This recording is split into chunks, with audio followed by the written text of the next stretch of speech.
been a long time away from this place. Guaranteed Rate Field's been closed for 12 days. The Sox have been on the road or during the All-Star break for those last 12, and now the Sox welcome in the Toronto Blue Jays for the first of 3 this weekend. Thanks for joining us once again. Jason Benetti, Steve Stone along with you, and the Blue Jays are catching the Sox at the wrong time because of that 3-hitter. Jose Abreu starting to hit the ball very well. We knew it was just a matter of time until Jose started to come around, and he came around on the last road trip. When you take a look at the last 5 games he's played, and you realize that the bat is starting to boom once again. He did torment the Angels, certainly, hitting the ball out of the ballpark, driving home some runs, hitting some doubles, and generally having quite a series. Last 5 games, hitting .400 with 3 home runs. He drove in 6. He scored 6. See the slugging percentage very good. And although it's a better late than never situation, it's nice that he's starting to come around because the Sox have some home games coming up. A couple of talented right-handers on the mound tonight. Marcus Stroman for the Blue Jays, Reynaldo Lopez for the Sox. Reynaldo Lopez last time out didn't throw the ball very well, but he did throw very well the last time he saw the Blue Jays. As far as Stroman is concerned, he is a very good and young right-hander who now has got his sinker back to where it's supposed to be. Last time out, he threw it very well. The Orioles can certainly attest to that. And Stroman, when he's right, is about as good as anybody. Reynaldo Lopez on the other side of the equation had a tough time out against Seattle. Normally you can tell pretty early if he's going to have a good game or not, if the slider is sliding, if that fastball is crisp, and if he's attacking the hitters, he's going to do okay. Stroman in this ballpark has been a disaster. 9.24 ERA as far as the last time Reynaldo looked at Toronto. He threw it as well as you could throw it, and hopefully tonight it'll be more of the same as Toronto is here for a 3-game series and our Sox here for a homestand.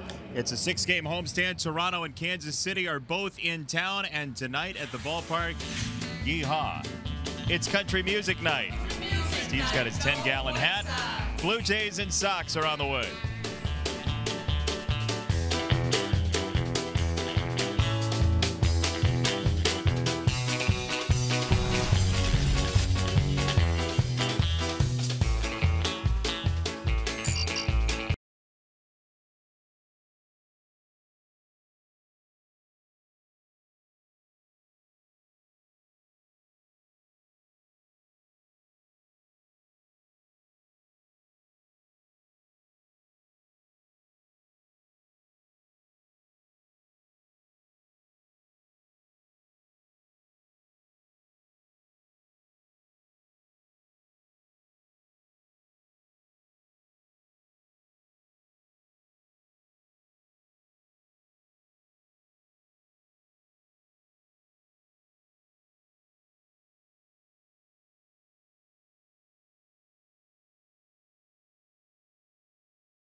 White Sox baseball on NBC Sports Chicago is brought to you in part by Toyota. Tested, trusted, Toyota. Toyota, let's go places. Blue Cross and Blue Shield of Illinois. Through it all. By Lexus, who encourages you to experience amazing.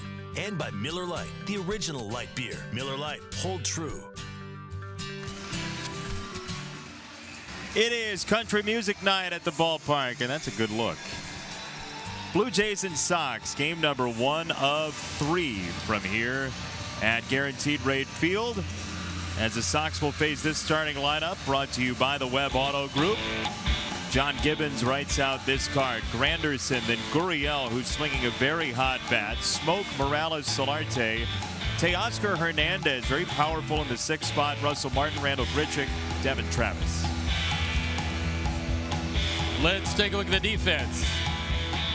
And it's put out there by UI Health and Ricky Renteria. It's Nicky, Adam, and Abisail in the outfield, with Yomer, Tim, Yuan, and Jose in the infield.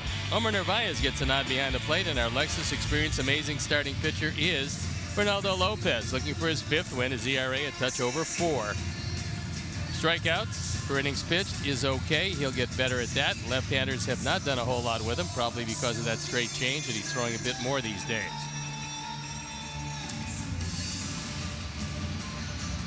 Umpires for the game tonight. C.B. Buckner has the plate. Chris Conroy is at first. Brian Onora at second. And the crew chief, Fielden Culbreth, is at third.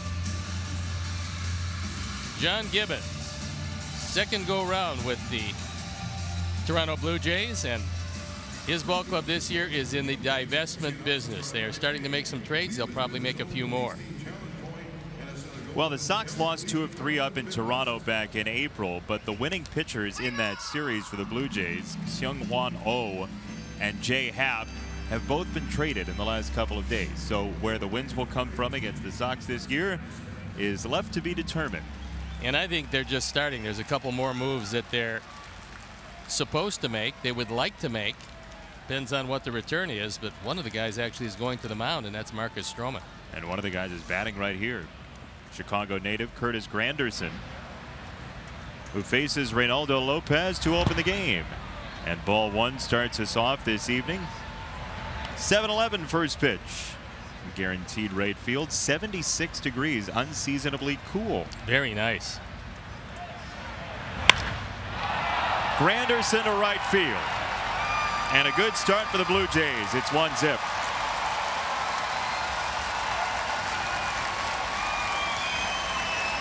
It's all the batting practice Mike Kosierski's thrown to him. TF South zone, Curtis Granderson makes it 1-0. 10th home run of the year.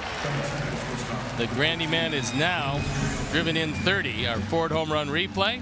It's a fastball right down the middle, and it's 1-0 Blue Jays.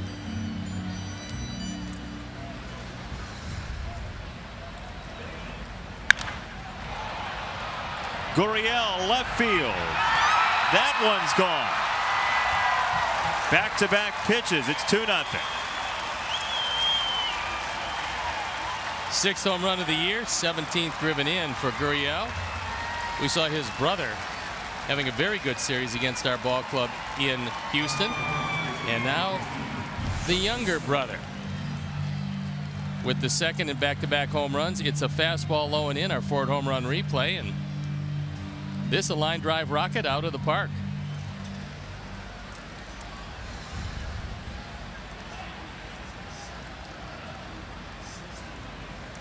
Justin Smoke, the batter. He takes ball 1. So 4 pitches, 2 homers and 2 balls. There's a called strike by C.B. Buckner, 1-1. Justin Smoke having another fine season offensively as he beats the shift and drops it in right field, a base hit.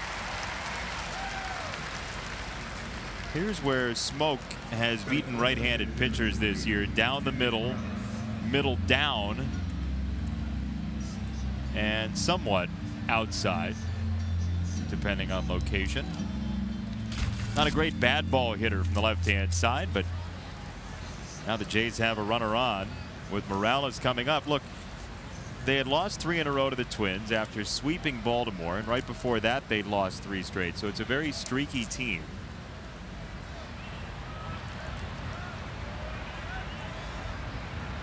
Morales takes a strike. Gendry's without much speed at all. So if he hits a ground ball, and he's got an uppercut swing, but if he does hit a ground ball, it is going to be 2. However, with that uppercut swing, he's only grounded into 7 double plays all year.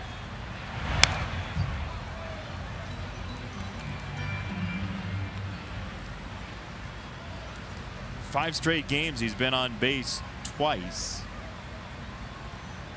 And this offense, with now 134 home runs, that's 7th most in Major League Baseball.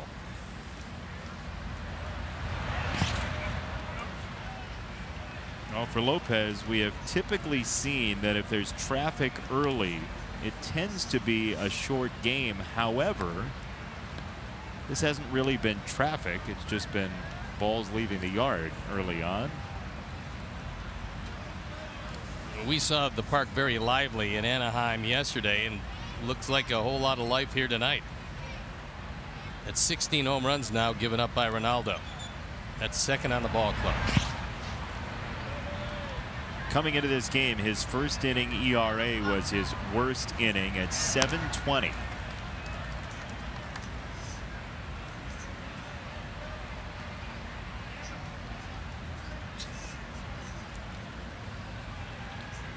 Blue Jays, it's been 12 years since they had the first 2 guys of a game hit homers. Alex Rios and Frank Catalanato, the 2 to do it back in '06. It's a blast from the past. Really? I thought he was a comedian. He's an impressionist? Yeah, isn't that guy? And he hits home runs too. You can't beat that. It's only been 12 years since that's happened, back-to-back leadoff home runs. Does a great former president. 2 balls, 2 strikes. It's downstairs, 3-2 on Morales.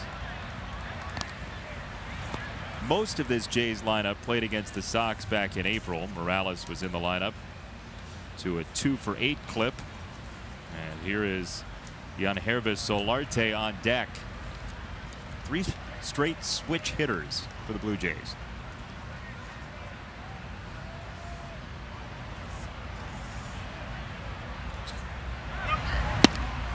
Downstairs, check swing, throw to second. Doesn't matter. No swing, ball 4. 2 on, nobody out for the Jays. Well, Smoke doesn't have any speed, so if it was indeed a called strike or a swinging strike, it would have been a double play. However, it wasn't, and Ricky most unhappy about that, as is Don Cooper. We'll watch him from the side. This is why they're unhappy.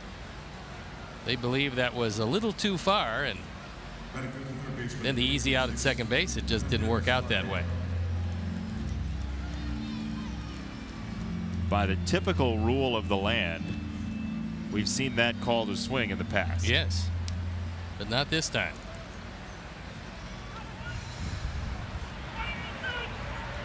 Solarte is one of those guys that is mentioned, and it looks like Don Cooper was given the boot. Yep. It is tonight's third base umpire, Fielden Culbreth. Evidently, animals have a role in this discussion. Yep. And it looks like it's going to be both. Ricky Renteria comes out to argue. Didn't like the call here in the first inning. And now he wants to ask around. Brian O'Nora coming from second base.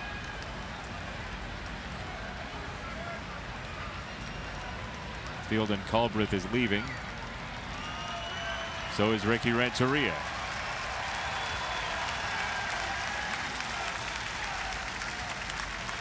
Goes out to defend his guys. Coop as well. And that's it. It appears that it's going to be a very short night, and a Quinella, manager and pitching coach, it appears.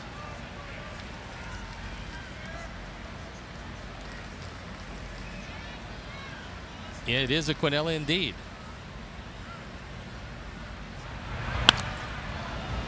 Second base. 2 for the price of 1 for the second time in mere seconds. Smoke to third. And your 2018 Chicago White Sox are presented by Guaranteed Rate, your trusted teammate throughout the mortgage process. Experience the difference today at rate.com.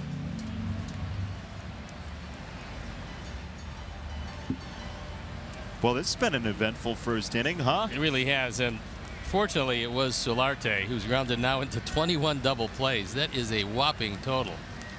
But he doesn't have much speed, and if you hit the ball hard, which he does, those things happen. And you hit it on the ground.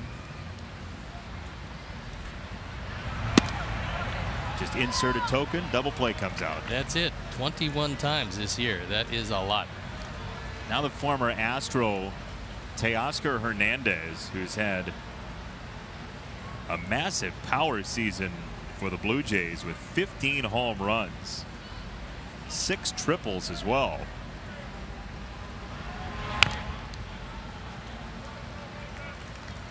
It was a good straight change, had him out in front. So now the Sox bench, by the way, becomes fairly barren. You lose Don Cooper, the pitching coach, Ricky Renteria, the manager. So Joe McEwing takes over as the manager. Kurt Hassler will have more of a role out there in the bullpen as well, and maybe James Shields will.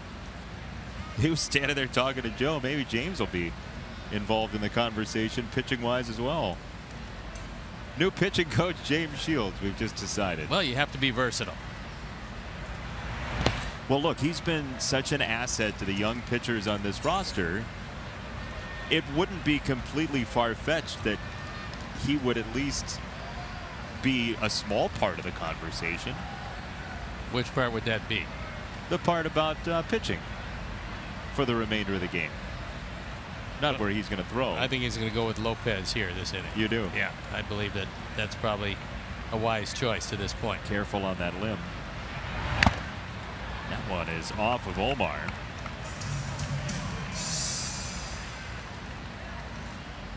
Greg Sparks goes into the bench coach role, you'd imagine. He's had a tendency to do that in the past, or at least play the role of bench coach. He's got boundless energy. Boundless. Smoke at third, 2-2. And he struck him out, breaking ball away. The Jays get a couple of runs. The Sox are down a couple of coaches, and it's 2-0 after a half inning.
For the best lineup of Chevys, Fords, Mitsubishis, Genesis, and Hyundais at the best price, go to webcars.com. Okada and Sanchez, the switch hitters, then Abreu, Garcia, and Palka, who had 2 home runs yesterday.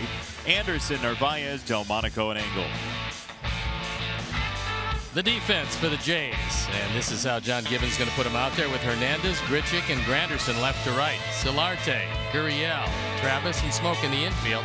Russell Martin gets a nod behind the plate, and our Lexus Experience amazing starting pitcher is Marcus Stroman. On for his 14th start. He's 3-7, not been a real good year for him, but he's changed the grip on his sinker, and apparently these days things are getting a whole lot better for him.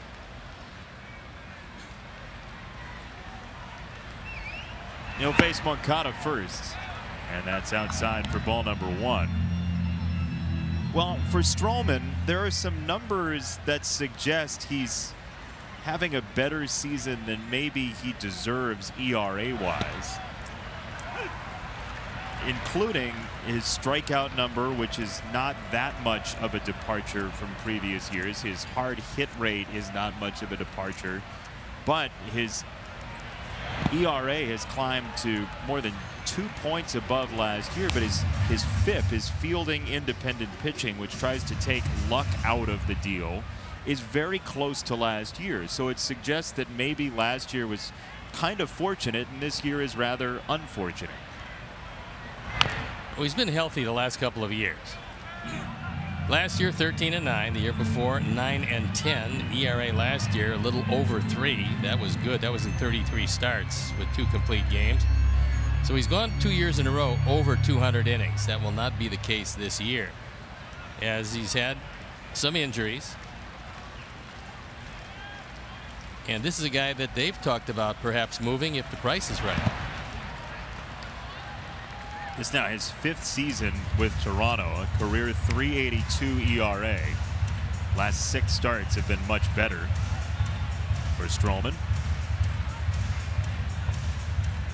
27 years old, out of the state of New York by way of Duke.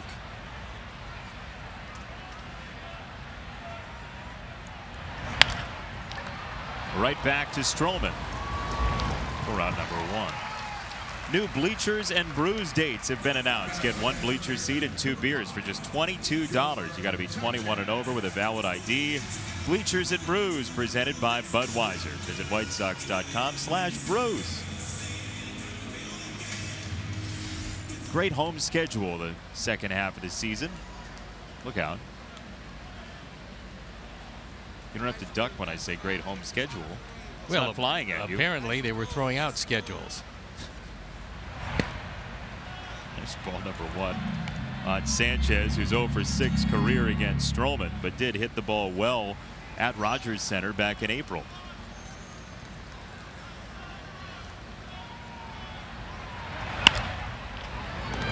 Ground ball to Smoke. And 2 down for Abreu. Well, for Stroman, with the newfound sinker, the ground balls are the key. He's faced 2 hitters. He's gotten the 2 ground balls, so that's what he's looking for, and that shows you that that grip is working pretty well. He also throws both a curveball and a slider, although sometimes it's difficult to differentiate them. Sliders up there anywhere from 86 to 88. The curveball will be substantially less than that. And normally when he's entirely healthy, he's got very good stuff. He also, as you see there, he will use a quick pitch. He will hesitate in his delivery. He's doing a lot of things to try to confuse the hitter. That's outside. Ball and a strike on Abreu.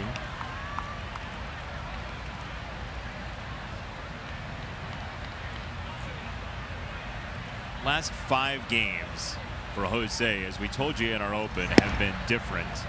And here's a visual look at that in terms of what he's done. Especially the ball down recently. He's created most of his damage. Again, middle has not been his friend over the past couple of months for whatever reason.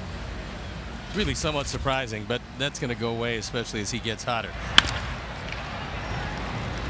Second base, Travis. 3 ground balls for Stroman, who's got the highest ground ball rate in baseball the last month playing the form.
Here's what you'll see this evening on our telecast, including a rare home run feat in the minors this day in baseball history, and some Canadian White Sox we will bring to you in our random White Sox leaderboard. That's later on, along with dancing giant stuffed cowboy things. Did you order those? You can't beat those. For country and western night, that's a mainstay. Russell Martin, 35-year-old catcher for the Blue Jays.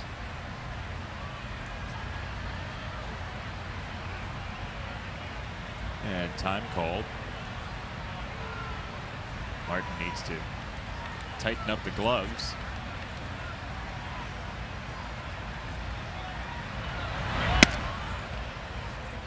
A little bit up. 1 ball, 1 strike to Martin.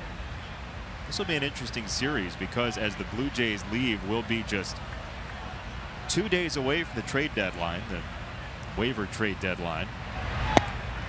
And of course, is next month. And both of these ball clubs have already made a deal or so, and probably looking for more.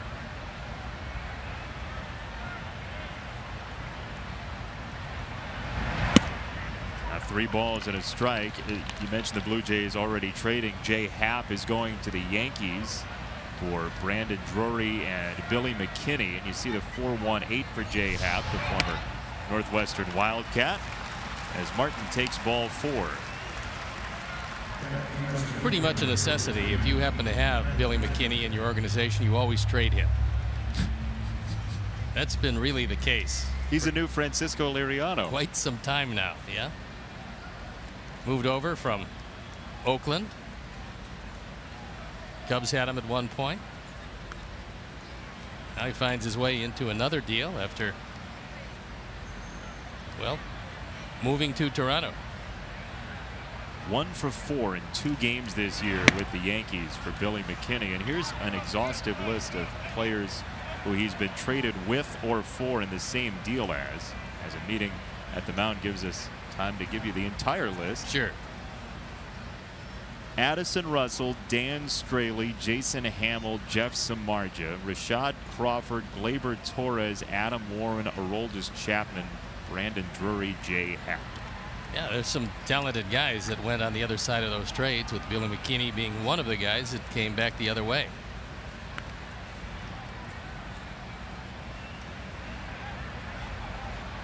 Mentioned that O has been traded as well. He goes to Colorado. Randall Grichuk takes ball 2. Sox have shape-shifted the bullpen today. Mentioned Soria traded yesterday. Tyler Danish placed on the 40-man roster, called up from AAA Charlotte. So good to see Tyler back. Chris Volstad designated for assignment, and Thiago Vieira up once again after a very brief stint during a doubleheader earlier this year. Hard-throwing right-hander. Kurt Hassler has moved to the bench,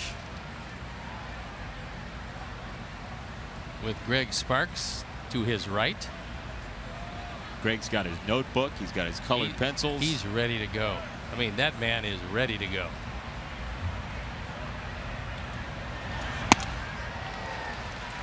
Two and 2 on Grichuk. Mentioned the Sox pitching staff changing. Danish, a .306. Very nice season this year in AAA. And then Vieira, who throws hard, but has been bitten by command issues at points with a .505. He has closed some for Charlotte. 2-2.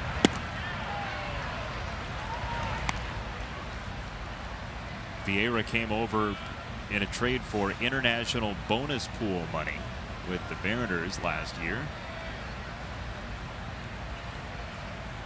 Can't have too much of that. Well, actually, you can, but there's actually a rule. Yeah. That's charged up to center field by Grichuk, and it's gone.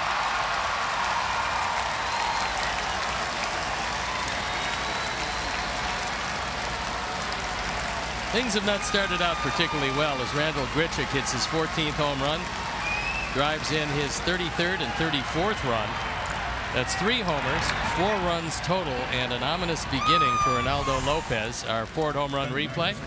And they're getting their money's worth tonight. This one over the center field wall. Angle with the effort, but he started coming down too quickly. Wouldn't have had it anyway. Well, the other problem is tomorrow's superhero night at the ballpark, not tonight. It is. Yeah. Got your Iron Man bobblehead coming your way. Got your never pay retail man in attendance. He's not here. Oh, yes, he is. He's right next to me. To second base. Saturday, August 11th, celebrate Jim Thome Day when your Sox take on the Indians. First 20,000 fans to enter the ballpark get a Jim Thome Hall of Fame bobblehead presented by Wintrust. To get your tickets, visit whitesox.com. Jim Thome to be enshrined in Cooperstown. Sox have a big contingent there. Ready to go for another Jim Thome Day coming up this weekend in a sleepy town of Cooperstown. Not sleepy this weekend. It's nice that so many people from the organization went to see just a wonderful day in the life of Jim Thome.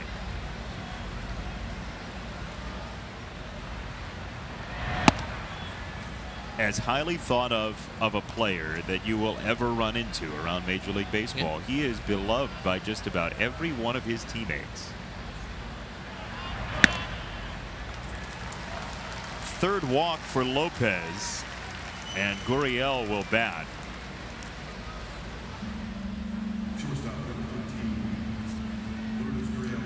Sox bullpen yesterday: Cedeno, Minaya, Fry, and Volstad. Hector Santiago threw 2 innings 2 days ago. And Gurriel has quite the streak going right now. He has 8 straight multi-hit games. That's pretty impressive. Ball number 1. He is 1 multi-hit game away from Tony Fernandez's club record. He's 17 for his last 35. Pretty impressive. And again, his brother was a finished product that we saw. Lourdes has a chance to have a few more skills than his brother. His brother is a quality major league hitter. This young man looks like he'll have a bit more power than his older brother. Just 24 years old. He'll turn 25 after the season, October 10th.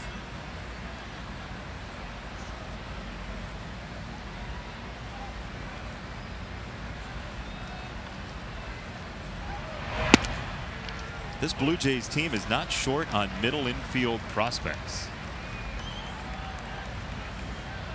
You've got a lot of them up here in the majors, middle infielders by trade, and prospects as well. But John Gibbons and his Blue Jays realize that it is a long, long haul for them. A long haul because, number one, they allowed their team to get old seemingly all at one time, trying to go for it, and you can't blame them for that. But now, without a whole lot of really good young players up and down their system, they have to start divesting themselves, and then they've got that division to worry about where you've got Boston and New York, and they're not getting any worse.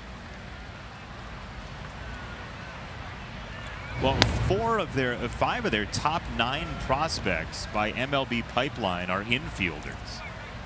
You have Vlad Guerrero Jr., Bo Bichette, 1 and 2.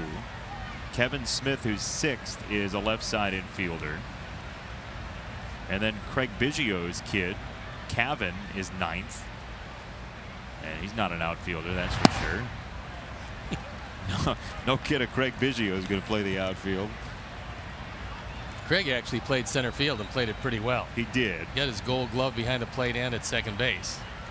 But you don't find many guys who can catch and play second and win gold gloves at both, then go out to center field and play it. But he was able to.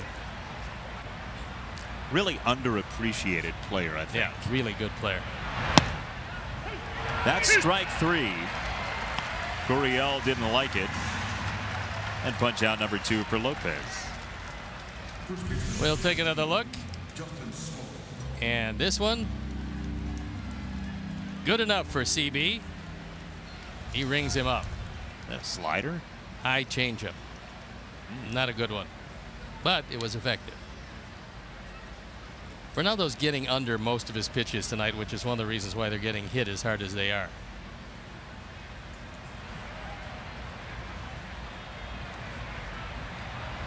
Smoke takes a ball low, getting under for those unacquainted, meaning what?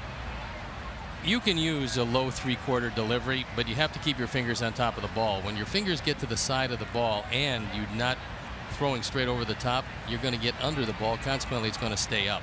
You're not going to get any downward at all spin or rotation on it.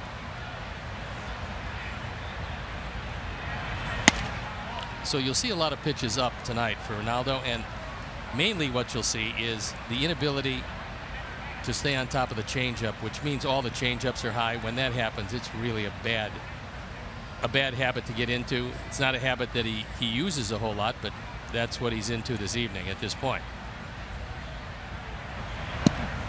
So the mechanical adjustment is just moving your fingers to the top of the ball, making sure that you're staying on top of the ball. You're almost convincing your mind's eye that you want to put your hand on top of the baseball, keep your fingers on top, and so you're throwing downhill.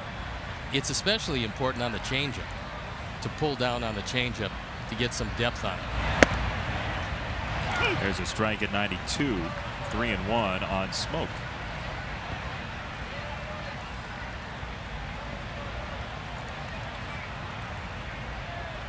Kendrys Morales, who walked in the first, is next. Blue Jays with all their runs on homers so far. Granderson at first. That's ripped to right field and in, all the way to the wall it goes. Javi has to chase it down. Granderson's coming home, and Smoke has an RBI double. That one took the mask right off Omar, and the ball went flying away, but no advancement by Smoke. Smoke who drives in a run, and Granderson was actually stopping around third base, then realized that the ball took a bad kick off the fence, and he kept on going. This was down, and Smoke is a really good low ball hitter. That kick off the wall allowed Granderson to keep on going. He scored rather easily, and this throw takes the mask right off of Omar. Now he takes off. He will score without a great deal of difficulty. And now Kurt Hassler making a trip to the mound. 27 doubles for Smoke. Drives in his 54th run, and he's 2 for 2. CB Buckner goes out to wind up this meeting. Those 27 doubles for Smoke put him tied for 12th in Major League Baseball. Number 1, Eduardo Escobar, 37 doubles. He is moving out of the division to Arizona. 3 prospects go the Twins' way. Out of division, out of the league, and into a pennant race. Good for Eduardo. Yeah, he's a terrific guy, and they're going to love him in Arizona as they've loved him here and in Minneapolis. Another player traded for Francisco Liriano. Now, if we could only get him in the same deal with Billy McKinney. Morales on 1 strike. There's Fernando Rodney, I think, yesterday, one of the Twins, and I think it was Rodney, who said, oh, we're going to win the division. That was his feeling as of yesterday. That may have changed with the clubhouse losing one of its key members. No, I think Fernando was probably right on the money. Look, they're only 7 games back. Yeah. That's one thing. However, losing Escobar is not going to help them a lot. You wouldn't imagine so. No. In the air to right field. Abisail Garcia squeezes the final out, but the Blue Jays pick up 3 more, and it's 5-0 after 1.5.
all our viewers watching on CFU in Cedar Falls, Iowa.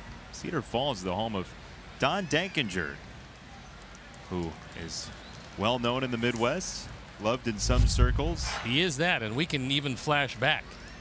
He's the umpire on this call. Safe or out? What do you think? Well, it looked like he was out to me, but that's just me.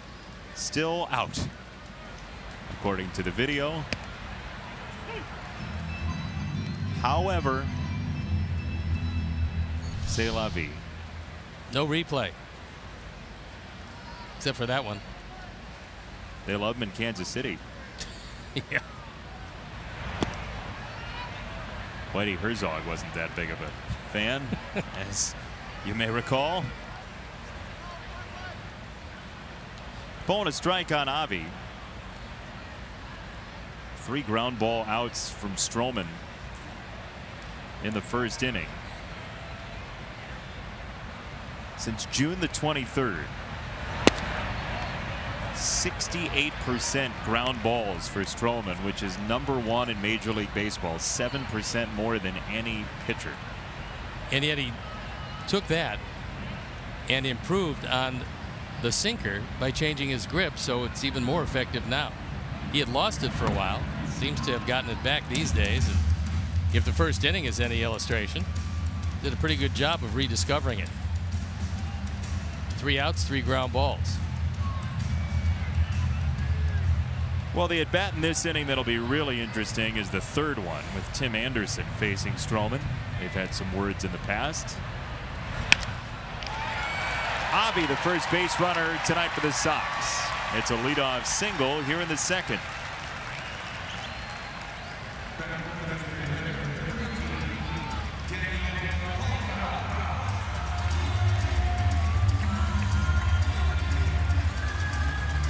So Polka coming up, and Daniel just demolished a couple of baseballs yesterday afternoon in Anaheim. He has so much strength that you just wait to see exit velocity when he hits anything. Doesn't have to be a home run. His doubles, sometimes his ground balls through the infield, are just startling as hard as he can hit the ball.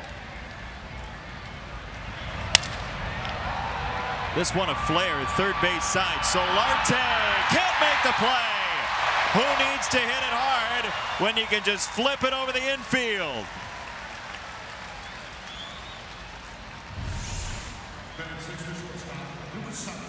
That's a high fastball, and Daniel takes it the opposite way. Doesn't get much in it, but doesn't have to, because Gurriel is playing up the middle. Solarte does not have good speed, can't get to it, and a fledgling rally. Off the bat, 65 miles an hour. Got the job done. That's good. His average home run this year is the hardest hit home run in Major League Baseball, minimum 10 home runs, and he just plunks that one down in short left field.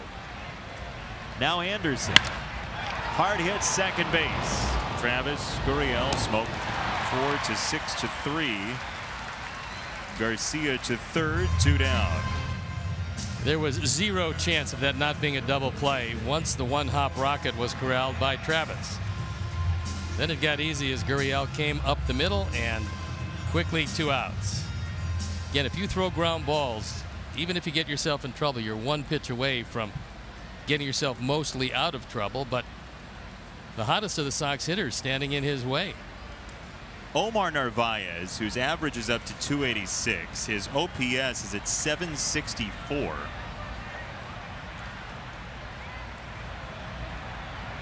Best batting average for a catcher since June the 1st in Major League Baseball, Omar Narvaez. He's forced his way back into the lineup. It's really been an amazing run for him, and it hasn't been like he's looping singles to left field. He's hitting the ball with authority. It's not as though, and I say forced himself back into the lineup, it's not as though he wasn't playing, but Kevin Smith was getting the lion's share for a while, and Omar's just hit the ball too well to keep him out of the lineup on a routine basis. No, it's nice to see that everything he's trying to accomplish he has, and with it, instead of just hitting the ball to left and left center field, which he was doing a whole lot of, now he's starting to pull the ball, and when he does pull it, he can put a charge into it.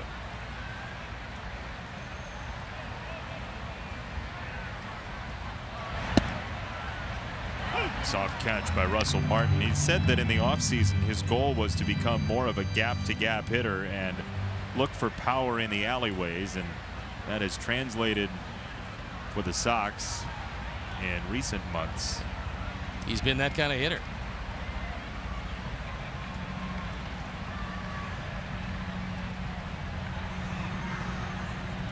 Russell Martin wanted a fastball up and in. There you see, this is unexpected to start this season. Wouldn't you say that he'd have as many pull side hits as he does? Absolutely. It's kind of surprising, actually. Very much an opposite field swing to the outfield for Omar coming into this year. 1-2. He's in the dirt. 2 balls, 2 strikes.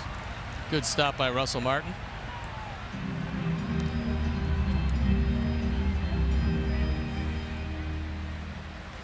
The venerable catcher, 35 years old, Russell Martin.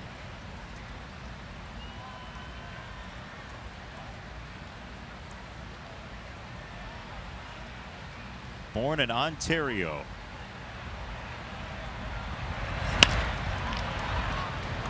Second base, Travis for out number 3. But when Stroman's kept it down, he's had success. Sox 2 hits, no runs.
We show you an Eloy Jimenez home run.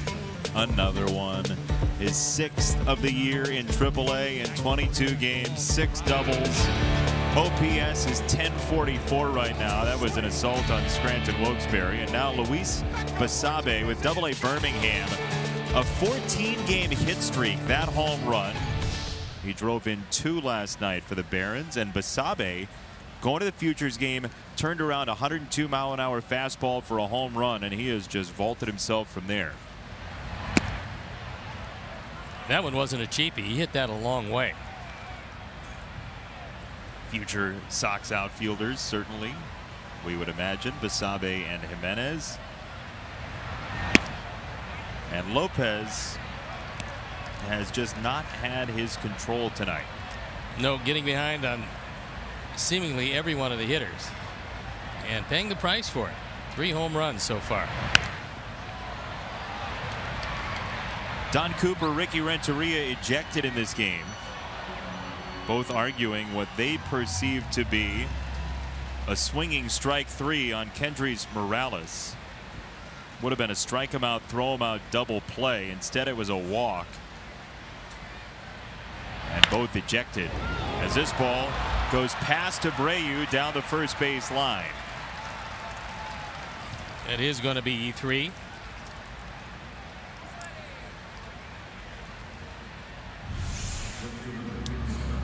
Sit right at Jose, and he just misses her. It is charged E3.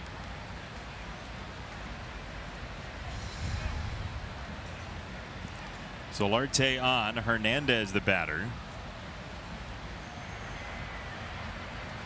Astros couldn't find a place for him, Teoscar Hernandez. And the Blue Jays certainly are happy to have him with his grand total of 42 extra base hits.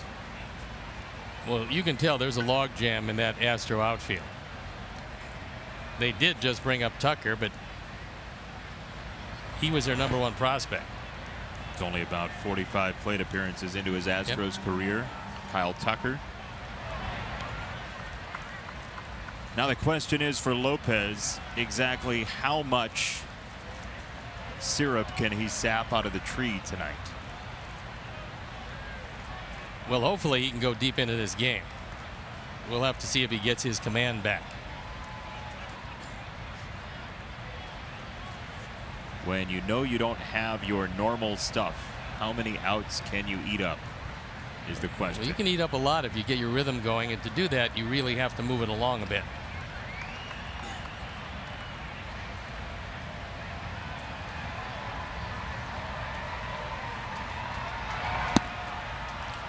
Breaking ball away, and certainly he doesn't have a feel for the slider. He's only thrown 6 of them so far in the game. Even the straight change is not where he wants to. That last one was a straight change, and he missed by plenty.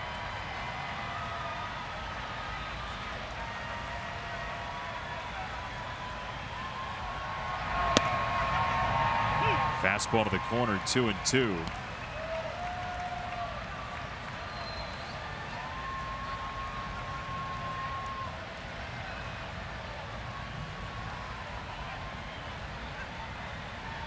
Solarte at first.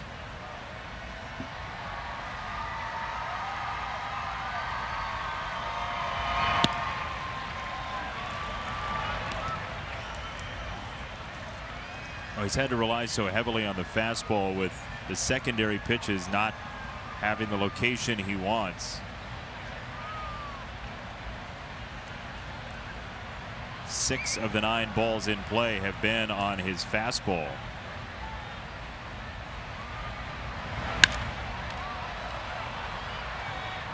Avi Garcia for out #1. Head to the ballpark. $1 Hot Dog Wednesdays. Take advantage of this unbeatable deal. Wednesday, August 1st. Sox take on the Royals, 7:10 p.m. Brought to you by Securian Financial, who can help you make every moment count. Find out more at Securian.com. And for tickets, all you got to do is visit WhiteSox.com/$Dogs today. Homestand continues all the way through next week, Thursday. Superhero night tomorrow night. First 12,000 get a White Sox Iron Man bobblehead presented by Magellan Corporation. Then hot dog night on Wednesday with the Royals in town.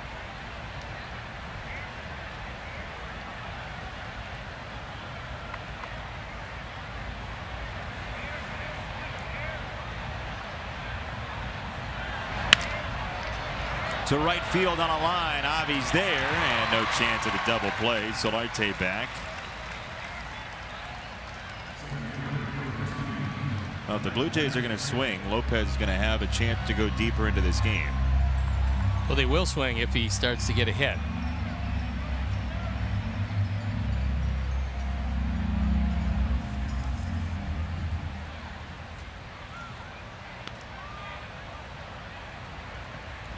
I got 6 first pitch strikes in 16 batters.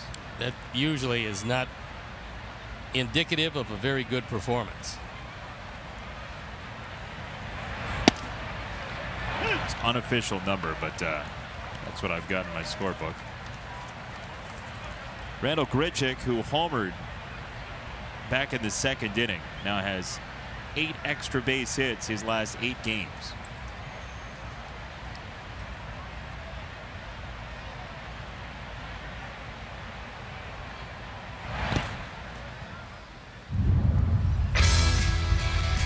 are the numericals on the Grichuk homer. It was a fastball down and in.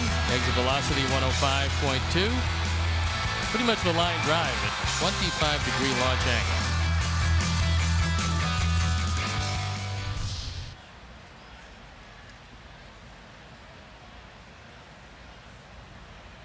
Solarte at first, 1-1.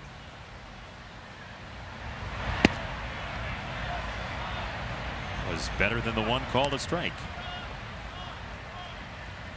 You get one, you lose one.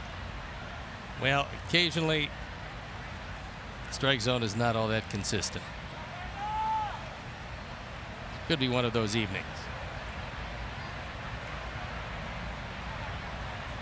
2-1. 94 for a swing and miss. 2-2 on Grichuk.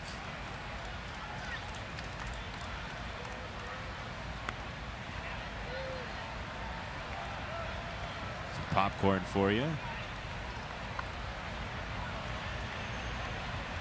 on the European continent between Germany and Italy.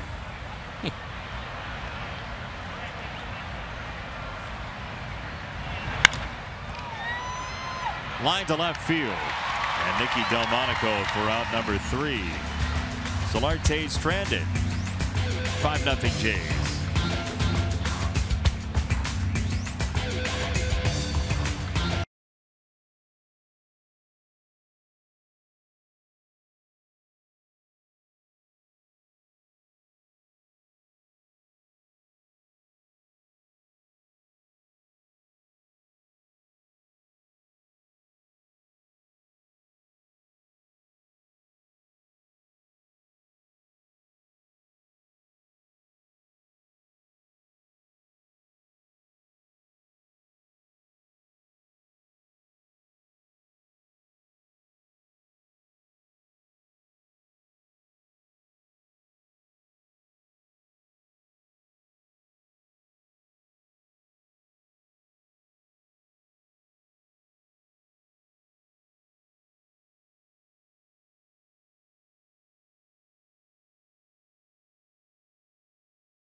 Coors Light. Oh, we could have showed you the worst of it, but we're not going to. Why would we do that? It's Chicago's favorite trivia show where the fans are put to the test for a chance to take home some cash. Play along Sunday at 6:30 on NBC Sports Chicago. The very best. We've been combing through the archives for the best of beer money. We thought we had the best, but we don't. We're going to show the best. That's the best. We need to get you one of those. A big old flower for around your cranium. Oh, I thought it was baby night. I thought you showed up and they gave you a baby. Seems like a promotion that would run afoul. Yeah, there might be a child protective statute service. of one sport, one sort or another. Yeah, I'm thinking maybe. This is again why you're not in charge of promotions. Well, that's true. It wouldn't be great. They've asked before, Jason, why is Steve not in charge of promotions? Now you've got your answer. 2-1 to Nicky, who had home run number 2 of his season yesterday.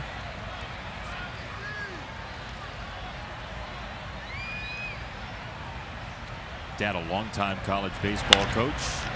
As Nicky sends this over to first, and Justin Smoke. Stroman sprinting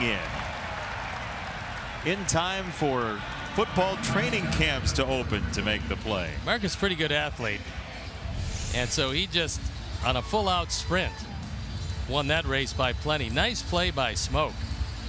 Then an easy toss, and Stroman to the races. Marcus gets there well ahead of time. His dad, when Marcus Stroman was growing up, Dad used to wake him up at 5 in the morning to go work out to get some of that agility. His father was working out? They both were together. I would have encouraged my dad to work out at 5 in the morning. But you would have stayed in bed. Absolutely. Yeah. That wasn't exactly. Till a reasonable hour. The plan was for Father Earl of Marcus Stroman to motivate his son, not good plan. Son to motivate Dad. 2 balls, no strikes on Engel.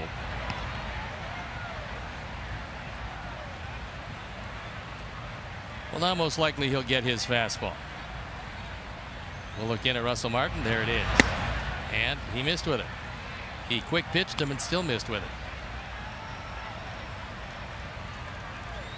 It's like everything's moving real fast right now for Stroman. Well, the object of a quick pitch is actually to throw a strike because you want to surprise the hitter. And if you surprise him and he takes the pitch, then you're liable to walk him.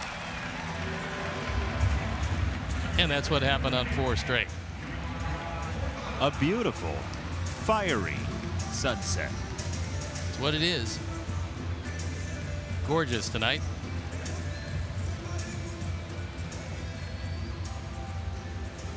You know what they say, red sky at night, sailor's delight. You never went boating, did you? No. You never had kitschy phrases, did you?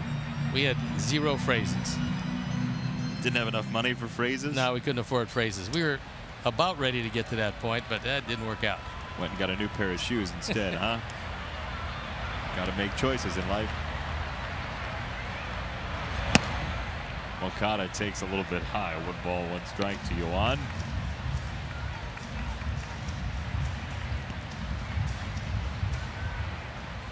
It's good to see young Robinson on the road trip. Yoan's son taking some hacks in the dugout during batting practice and throwing the ball around with Dad. And he was swinging a regular sized bat. The young man was, so he was doing a pretty good job of it. 3 years old. He turns 4 in September. Little Robinson. Right side, that trickles through. It's a base hit. Engel around second, skidded to a stop.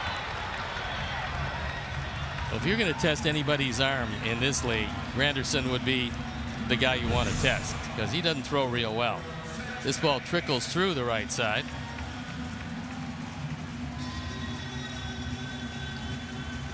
Adam had to stop, let the ball go through, and that's one of the reasons why he checked it up at second.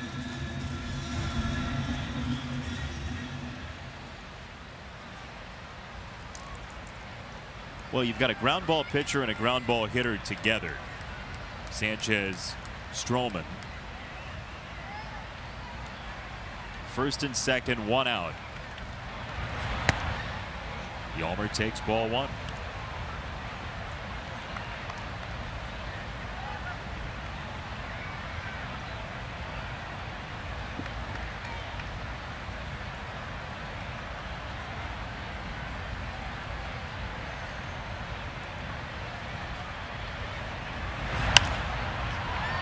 In the air, third base side.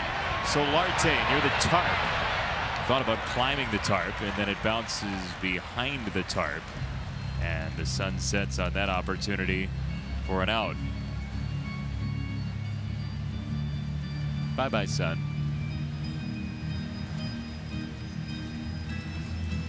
Good night, moon. Good night, Steve. Departing, it's leaving us. How about that? A live sunset on your television. You ever seen the sun cross the horizon in real time? I think when I was in Mozambique.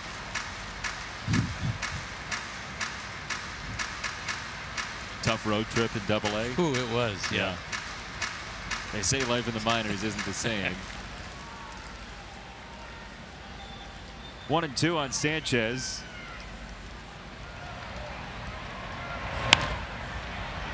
A bloop on the infield. 2 down for Abreu. He was able to get that one right in on the hands of Yolmer, who could do nothing with it. So he leaves it up to Jose.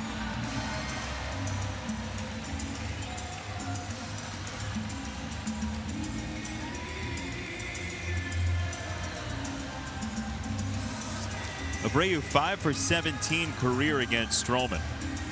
It's a couple of doubles and a home run to his credit.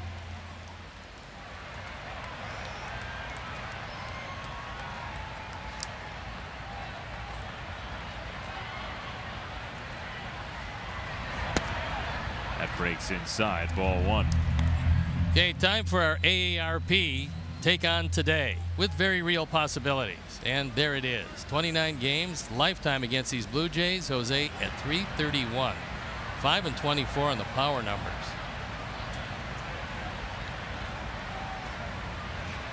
$12 multi-hit games. Check swing. And Jose did not go. If that was called a strike on the swing, yes, Ricky Renteria and Don Cooper would have run out of the tunnel.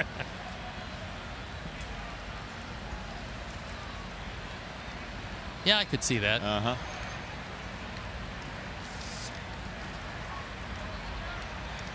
2-0. Now 2 balls and a strike.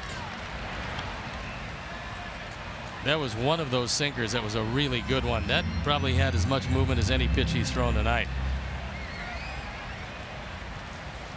Working that gum pretty good.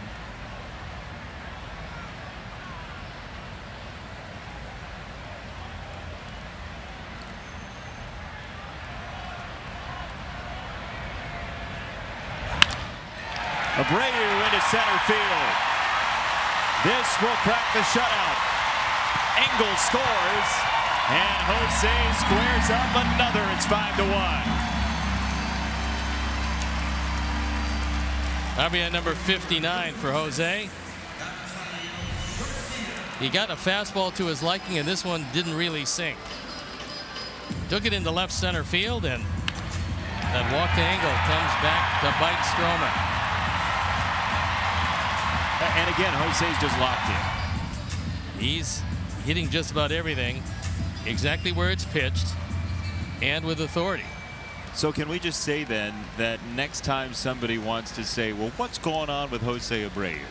The answer can just be, he'll figure it out. And he does, normally. Always. Yep. To this point in his career.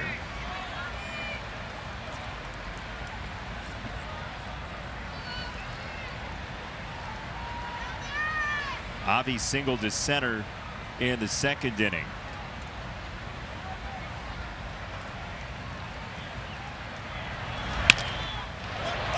Stroman got inside again, and Gurriel closes out the inning. But Abreu drives in Engel, and the Sox are on the tote board with a run here in the 3rd.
As you enjoy a Miller Lite, look forward to the whole true moment later in tonight's game.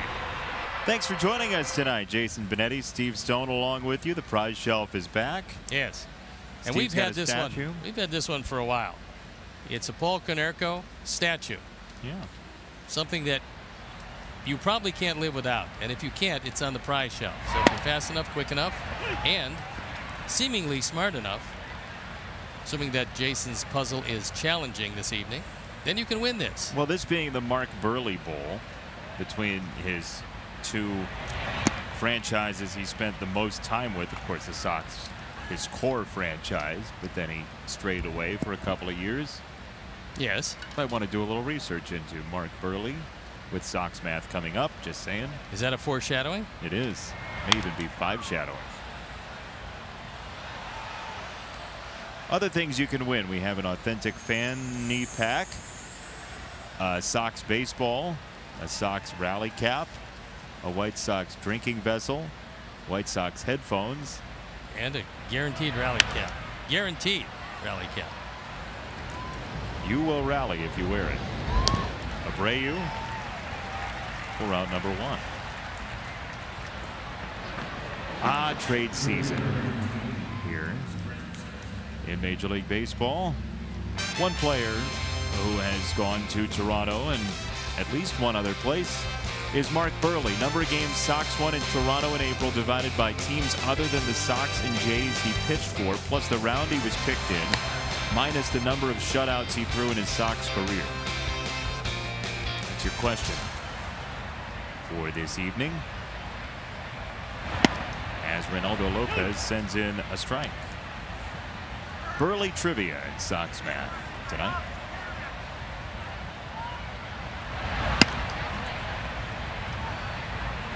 You got it? No. Okay. What were you going to say? I don't have it tonight. I was going to say that Ronaldo does not have the big fastball that he usually has tonight. Probably one of the reasons why he's mixing in so many off-speed pitches. The arm just doesn't feel all that lively because that fastball hasn't been up close to the 96, 97 we see normally from him. Average fastball as of a couple of pitches ago was 93.8. It's a little less tonight. That one up to 95 for strike three, and two gone in this fourth inning. Yeah, the maximum tonight, 96.5 for Lopez on the fastball so far. And that's normally what he throws, but he throws that consistently.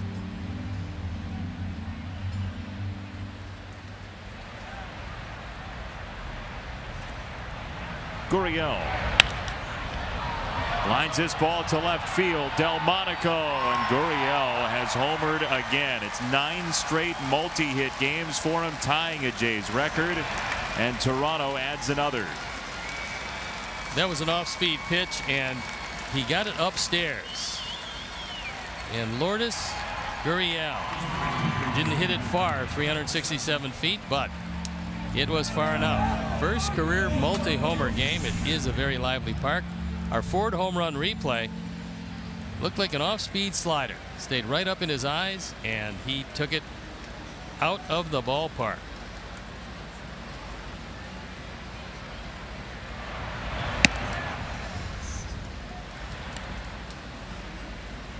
First pitch is ball one to Justin Smoke. So Gurriel and Tony Fernandez, two guys in Jays history with 9 straight multi-hit games, and he will go for the club record tomorrow. It's absolutely an amazing run. I mean, he's a good player certainly, but this is all-time territory. 9 straight multi-hit games. Yikes. The shift is on, so the Sox do get the out, but the Jays grab one more run. Gurriel's home run makes it 6-1.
fan to appoint as the next White Sox authentic fan of the game.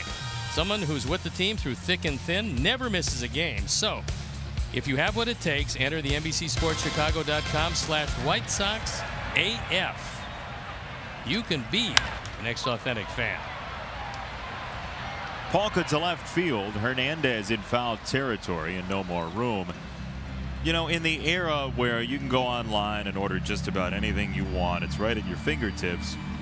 The best gift is something that you cannot just order for somebody. The very best gift is one that you just can't have mass produced. So I suggest to the folks watching that if you know of an authentic fan, somebody who fits those criteria, that as a gift, you submit their name as a possible authentic fan. What a great gift for a birthday, for Thanksgiving, for Arbor Day, if you're celebrating. But you also have to have the backstory about why he is the most authentic fan. Well, then you have to be an authentic friend. Yes. Because you have to know the story of that fan. Because without that, the rest of it is useless. You will admit that it's useless. That's not the tagline for the authentic fan. It isn't. No. No. Without that. With that, it's okay. That's it, but that's... You have to have the backstory. Well, we've seen friends come together as part of the authentic fan.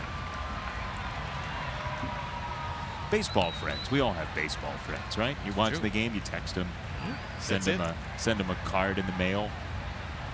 They're baseball friends. Is that Adam Eaton? No. Looks like it. Not the number, but the beard.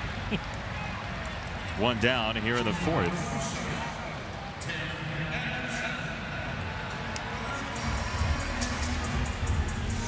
Early in the count, it was a couple of pitches up. Late in the count, the straight change down.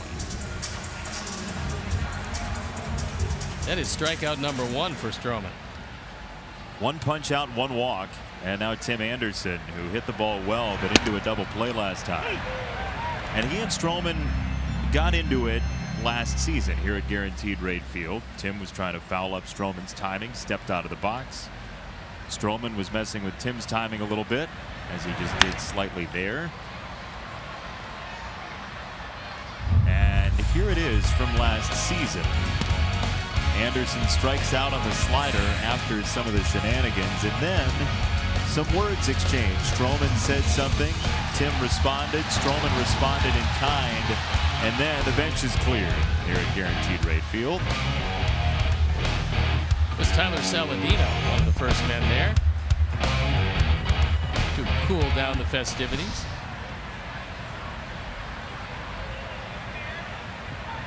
Stroman on 0-2. Went with a breaking ball and got him for strike 3. And then swaggery walk for Stroman behind the mound. No strikeouts through 3. 2 strikeouts to start the 4th.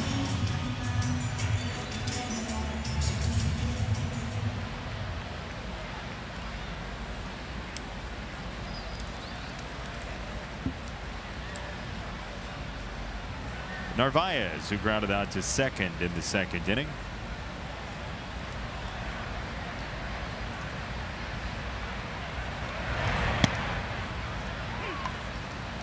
High strike to Omar. And now Stroman has to go retrieve the baseball. Omar didn't think it was a strike. Russell Martin having a catcher discussion.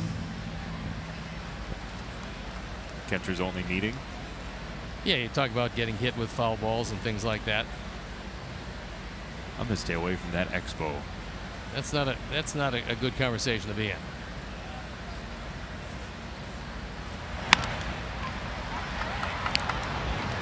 Gurriel.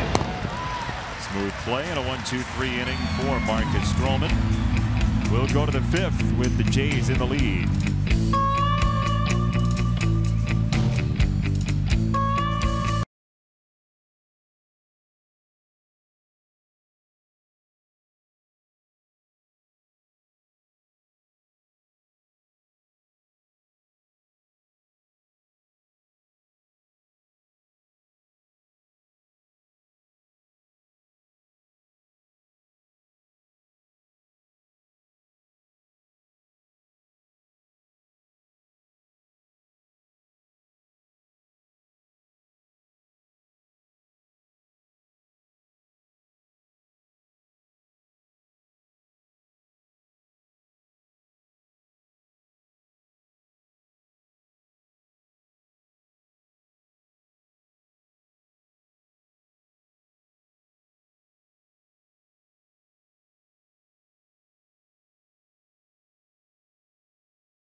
One voice remote and get live team stats on your TV. Change the way you experience TV with Xfinity X1.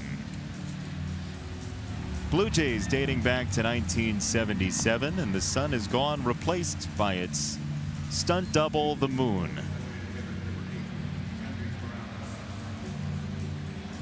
Just a great shot over Lake Michigan. Beautiful city and a gorgeous summer night. Do you think somewhere where we can't see it, there's the top of an exclamation mark and the moon is just the period underneath? No. Thank you for dreaming along with me. You're welcome. Yeah. It's a great deal of imagination you have. Nothing says imagination like the word no. That's what I always say. Like I said, it's possible, but it's really not. Morales on strike one. 1 ball and 1 strike.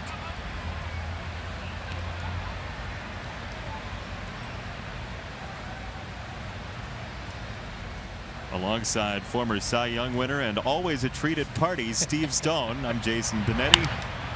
As that ball is crushed to right field, Morales sends it out of here, and it's 7-1.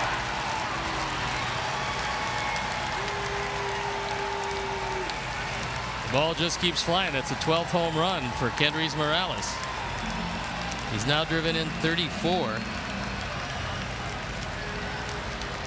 That's the 5th home run hit by the Blue Jays tonight.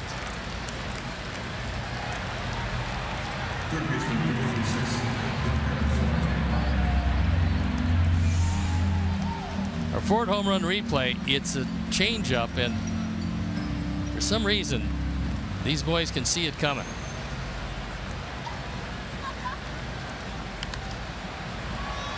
Yeah, Ronaldo's really been reduced to fastball in terms of command tonight. Nothing else has the same look.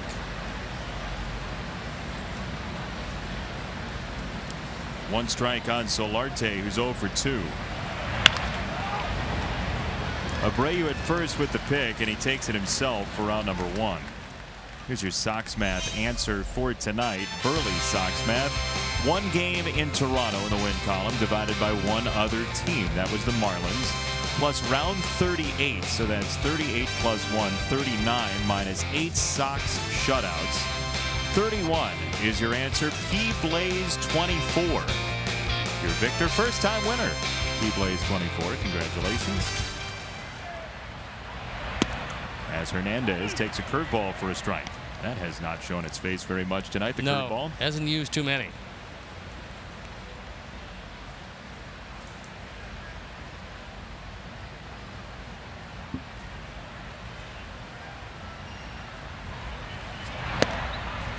One ball, 1 strike.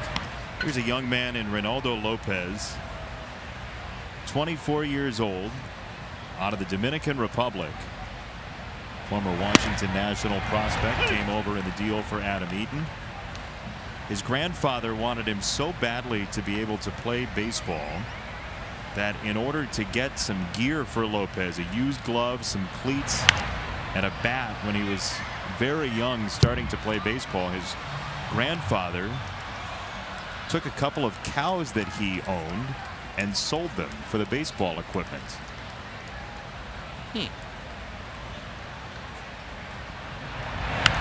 The origin story of Lopez.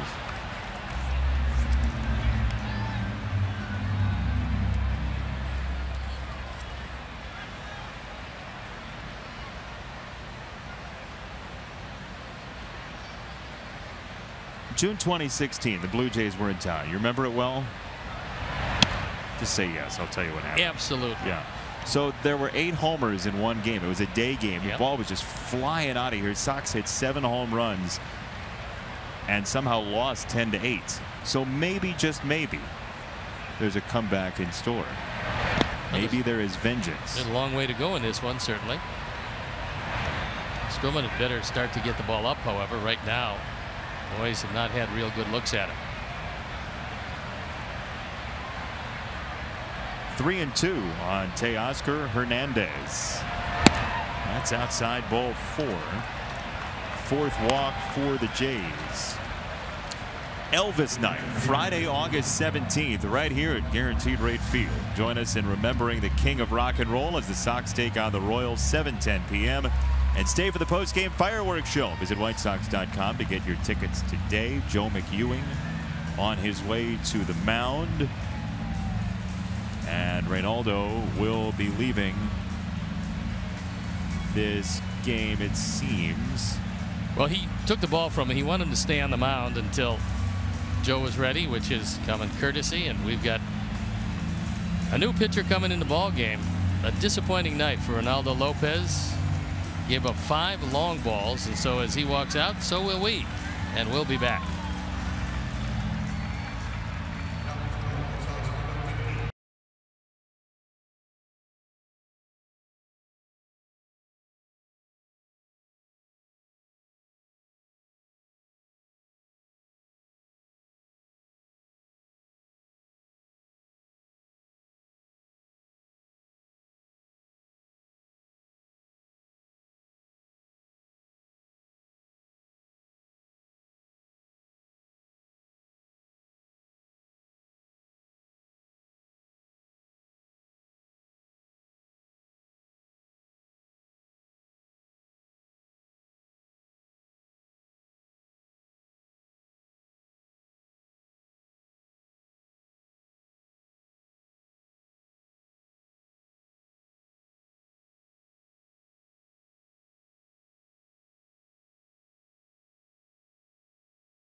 Lakeside Bank called to the pen. Lakeside Bank. It's about time. And for the first time, Thiago Vieira coming in the ball game. There are the Charlotte numbers. Had some problems there. Stuff was good. 50 strikeouts in 41 innings. A few too many walks. 24 of them in those 41. And he inherits Hernandez at first base. 1 out here in the 5th inning. Sox trail by a 6-pack. Second major league outing for Thiago Vieira, and he will face Russell Martin first. First outing was with Seattle against Baltimore. It was an 11-3 victory for the Orioles last August the 14th. He came in back of Giovanni Gallardo and Casey Lawrence in that game.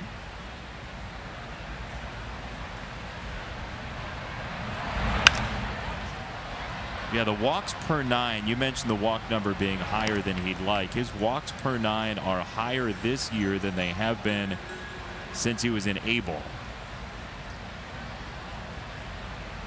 But we know the arm is lively. Yeah, the first fastball was 97, so it does have some zip on it. In the left center field, up the alleyway.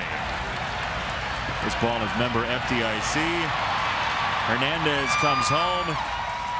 Martin coasts into second base, and the Jays score again.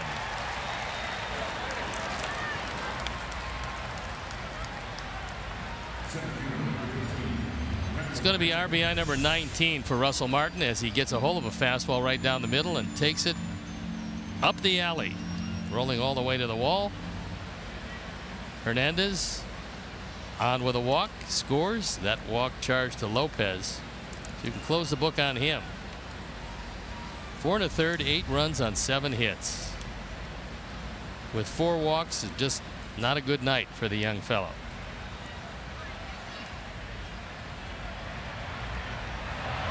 Vieira thought about throwing, but Moncada was not at the bag, and so Martin gets back.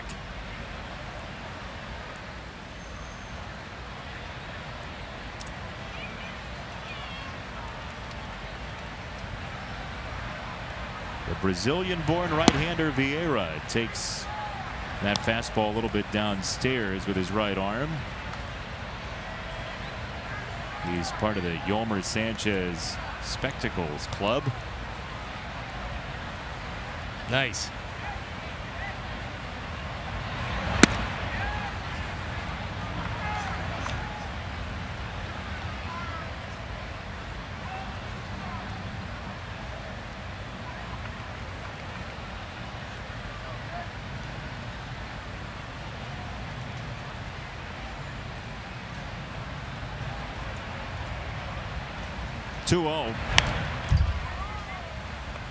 Not a wide, large group of people from Brazil in Major League Baseball. Remember Paulo Orlando, Andre Rienzo, Yan Gomes, the first three. Vieira, number 5, along with Luis Gohara.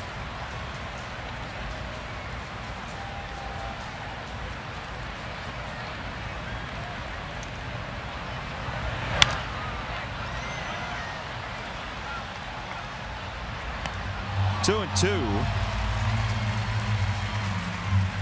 Randall Grichuk, 26-year-old outfielder. A lot of talent in that bat. Former first-round pick of the Angels.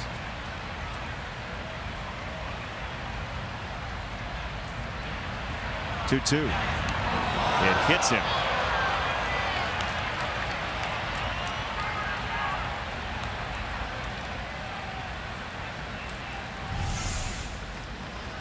Well, the control isn't quite what he would like it to be, as that one gets a pizza. Grichuk sending him to first base. After falling over Omar, he seems to be fine.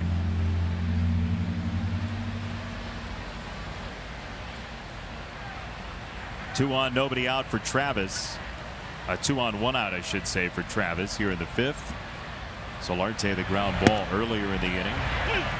Morales homered and scored. Hernandez walked and scored.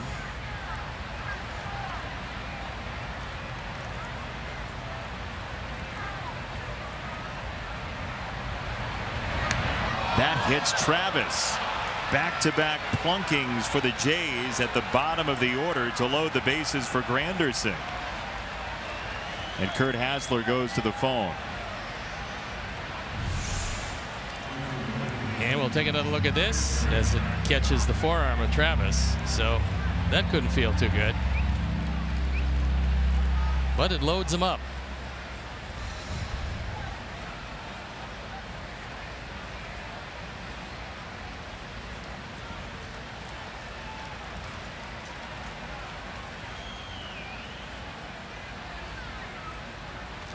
Granderson takes a strike.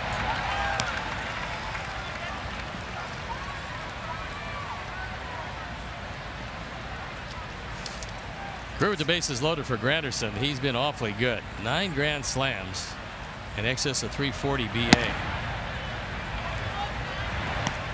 Beloved around here with his name on the UIC baseball facility.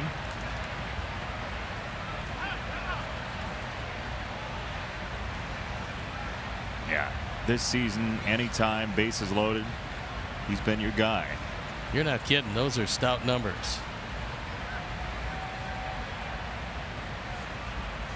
Moncada tying up his shoes. That's why there's a delay.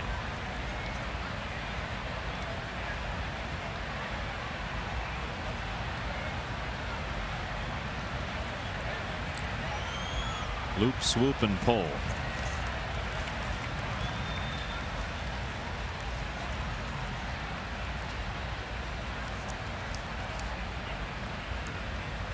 One and one to Granderson.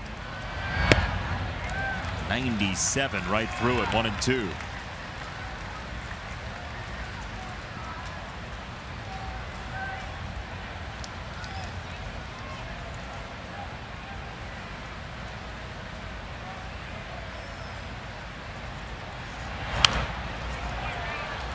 So for Vieira, that one inning against Baltimore last year, it was 1 strikeout, 3 batters faced, no base runners. So these are the first base runners against him in his major league career.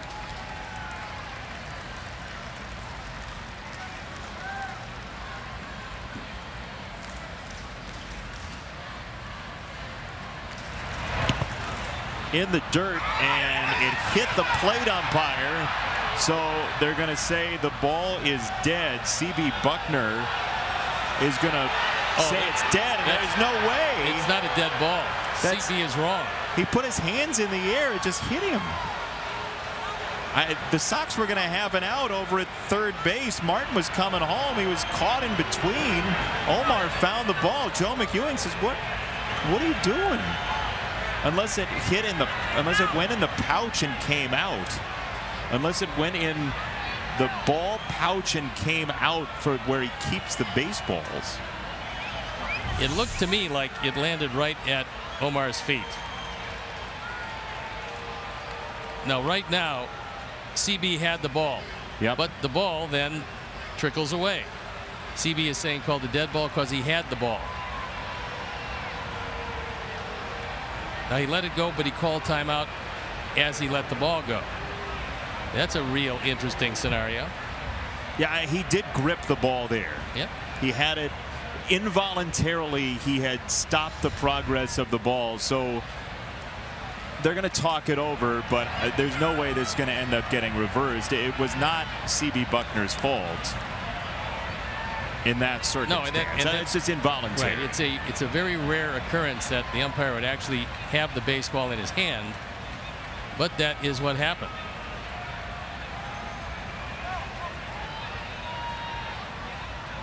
Joe McEwing is incredulous. Well, he's saying that when it hits off an umpire anywhere, it's not a dead ball. The ball is in play.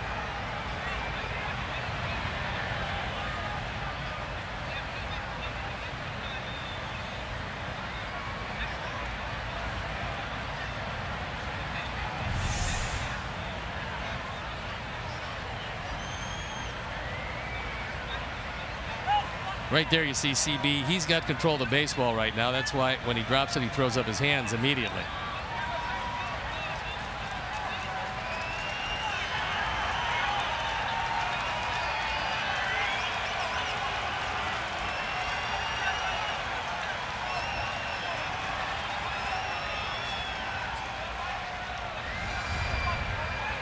Joe McEwing doesn't like the explanation, but C.B. Buckner had captured the ball.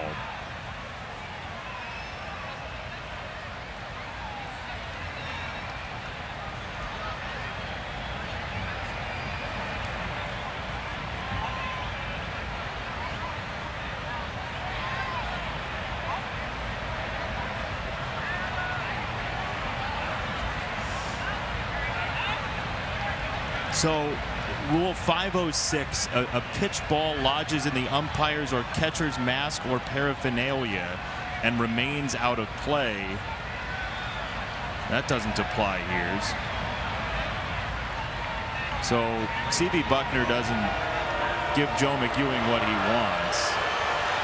And they're allowing him to score. I was going to say that. Okay, so that's the rule I was about to read to you here.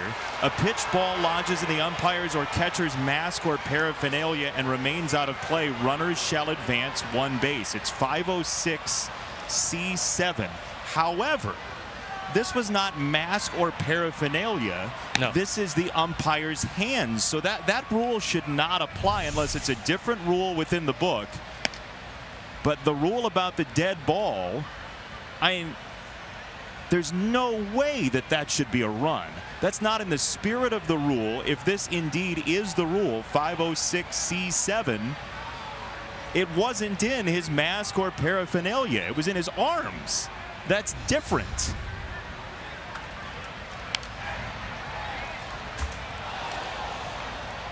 In the grand scheme of things, the Sox should have had an out. If anything. It's got to go as something, so it goes as a wild pitch here. That's what they called it. That's what Bob Rosenberg called it. In the air left field, Nicky Delmonico with Grichuk tagging, and Grichuk scores.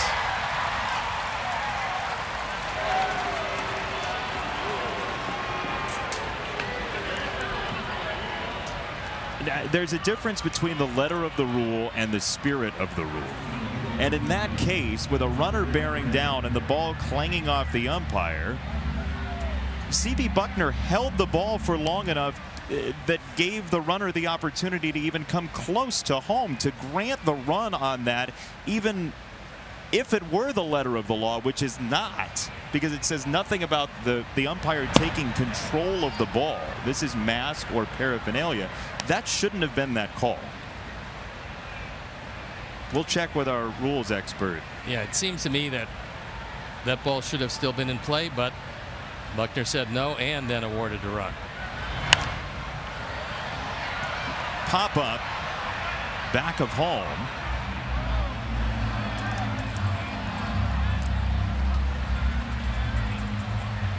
The other part of that rule is if the ball remains out of play. It didn't remain out of play. He dropped the ball.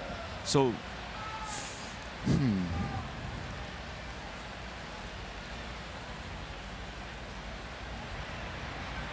there you have it. The run Fun scored. with statutes. Run scored.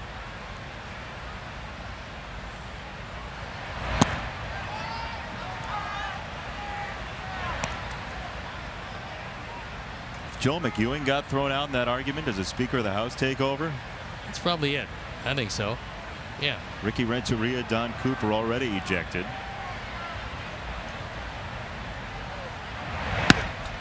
That's inside. 3 balls and a strike.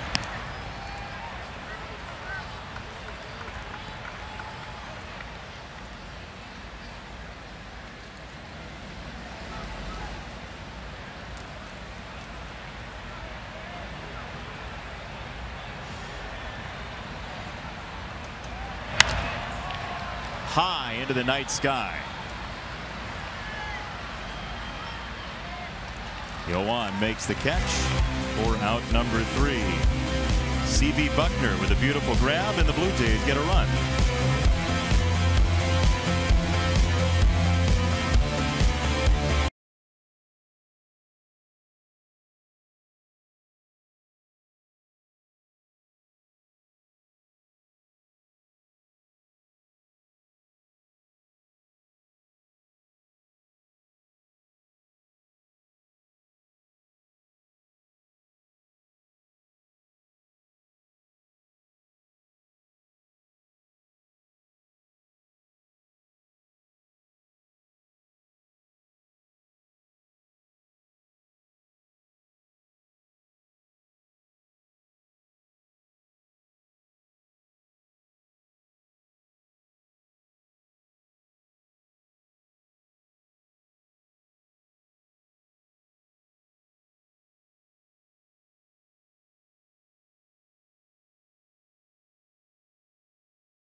Bottom of the 5th inning. Got our highlighters at the ready. We're going line by line through the rule book. What a fun Friday night, huh? We got it all down. I said you weren't fun at parties. Well, 506 C7.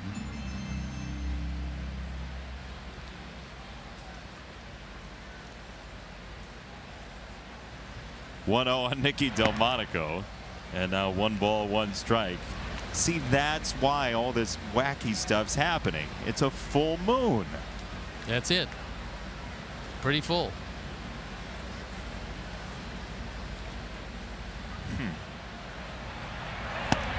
I feel like we should start reading the moon forecast before we come to the ballpark.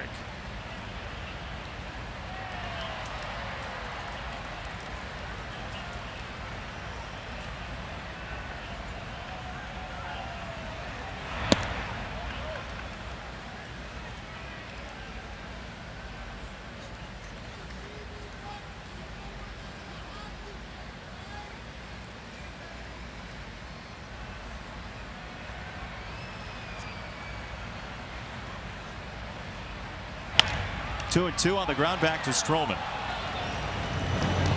for route number one.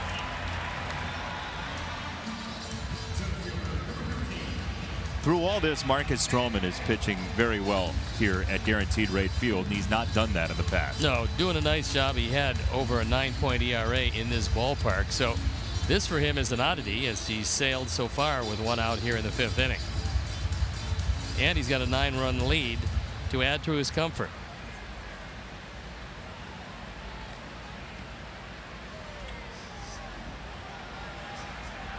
Now, I know that that call did not go the Sox way, and we had our discussion about it, but the reason baseball is such a wonderful sport in a lot of ways is that you come to the ballpark and something will bounce in a way that you have never seen before, and you will leave knowing something different about the rules of the game than you knew last time you came to the ballpark. Or things that you just never see. I mean, that happens too with all the games that we get a chance to do and have seen. You find things happen that you've never seen on maybe a weekly basis. Well, it's such a layered, thoughtful, nuanced game. Even with balls in play decreasing, strikeouts increasing, there's still infinite buttons to push. As Travis throws out Engel, who was busting it down the line, 2 down here in the home 5th. And the ground balls continue as Stroman continues to roll on. He's given up 4 hits so far. Just 1 run, and he's got the 9-run lead.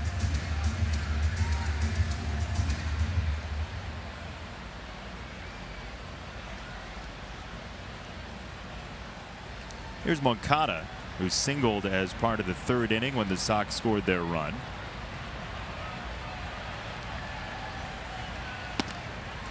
That's a breaking ball, strike.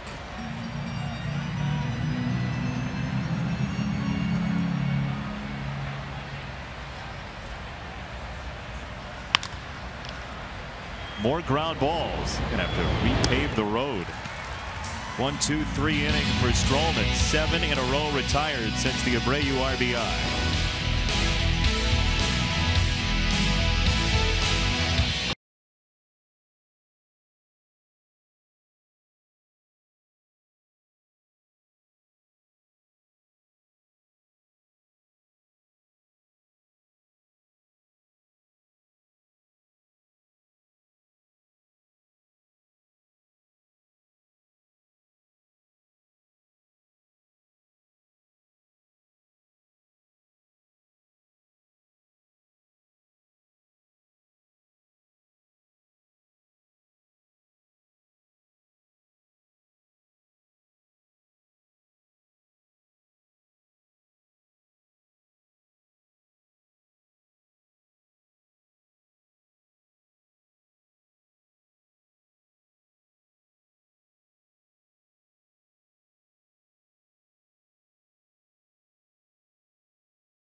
Talk podcast featuring special guest Rick Hahn.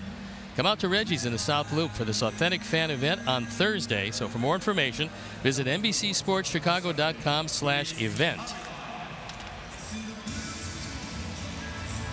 Luis Avilan comes in the ball game. He's going to be the third of the Sox pitchers tonight. On for the 46th time. He's 2-0. His ERA a touch over 4.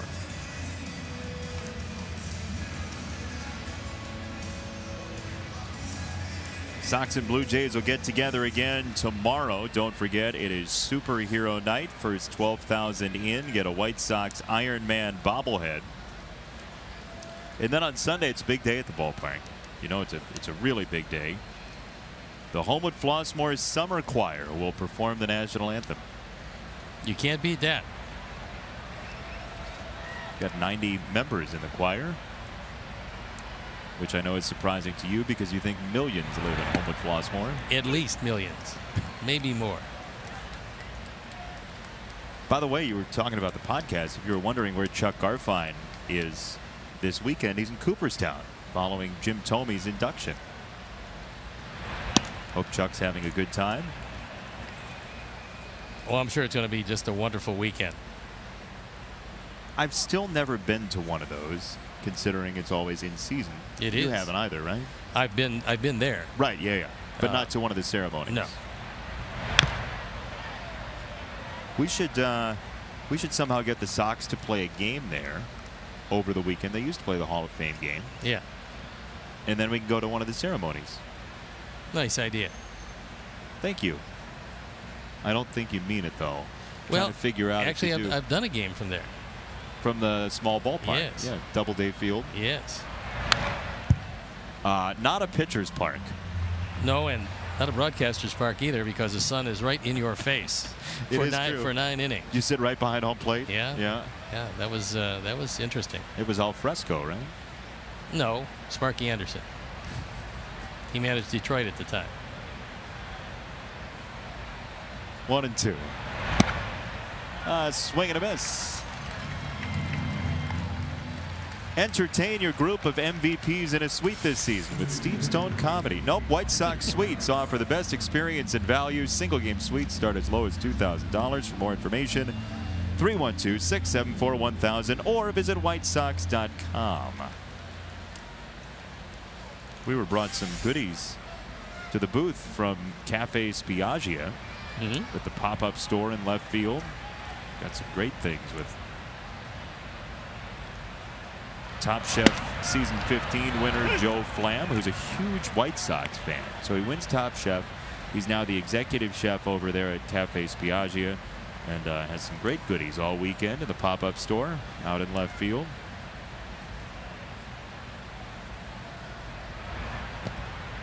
One ball, one strike. There's the stand. He's got sausage. He's got beef. He's got almost Italian beignets, and he's very willing to try his own food. Look really good. Specialty items all weekend. Roasted pork, sausage and peppers, and castagnoles. First base side, that is a fair baseball. And Morales is out. Fortunately for Jose, he didn't have to drift too far. Morales was not about to beat that one out, so it's very easily handled. 2 up, 2 down here in the 6th.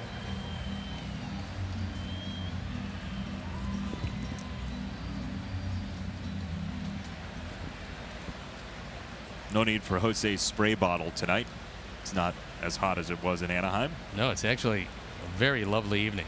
Gorgeous weekend all weekend to come supposed to be. Yeah. Good time to come to the ballpark. Toronto, the opposition, for 2 more. Providing stout resistance tonight.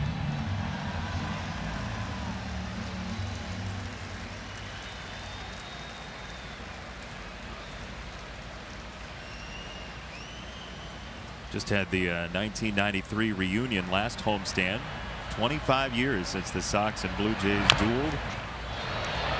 As this one is going to roll foul for strike 2. Mentioned Tony Fernandez earlier in the game in the context of Gurriel. He was traded away and then brought back for that '93 season late in the run to win the second of 2 World Series. Gurriel just tied his franchise record with 9 straight multi-hit games. That's very impressive.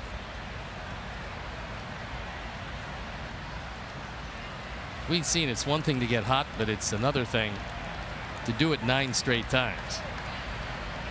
Again, especially in this era when balls in play are minimized. You're walking more, you're striking out more. Striking out more, as I said. 1, 2, 3 inning for Avila.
Your experience to catch every moment. Get White Sox home screen icons and features like the MLB.TV Game of the Day, pitch tracking, in-game highlights, live radio broadcasts, stats, news, and more.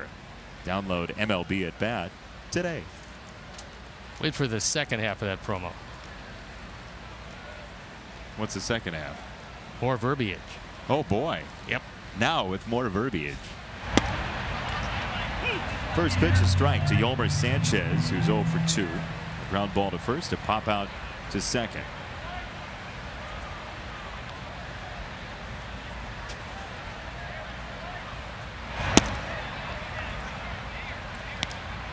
Tyler Danish throwing in the pen. Recently recalled, and here he is.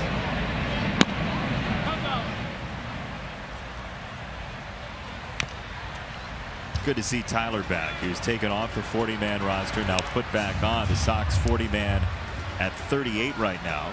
So some opportunity for leeway.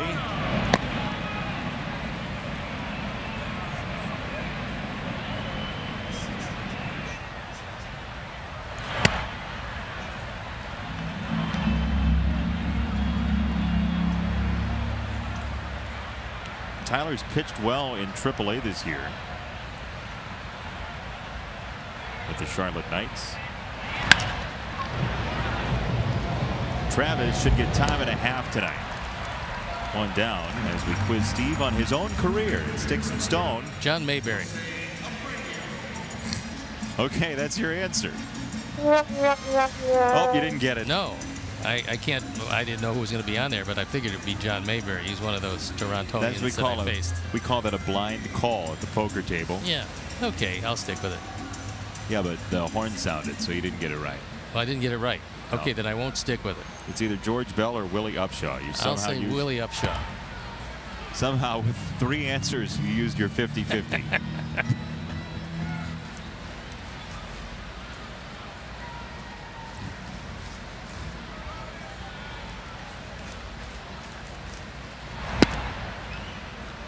Ooh, that's a late call of a strike, and Jose's disappointed. It has not been the Sox evening.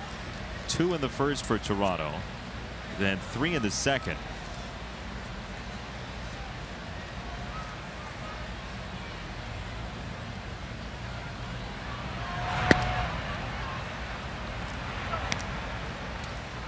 Jose now top 10 in Sox franchise history in home runs, 140, tied with Ron Kittle, who we'll hear from tomorrow night at the ballpark. He'll join us in the booth.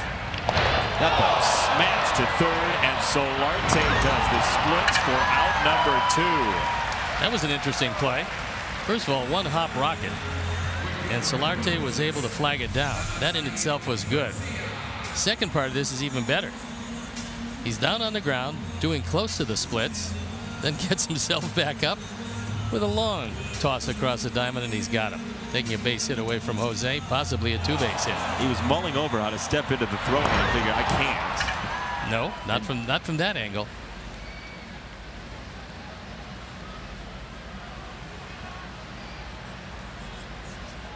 That's a brilliant play. That's a terrific play. As Avi fouls that ball off, Yangervis Solarte.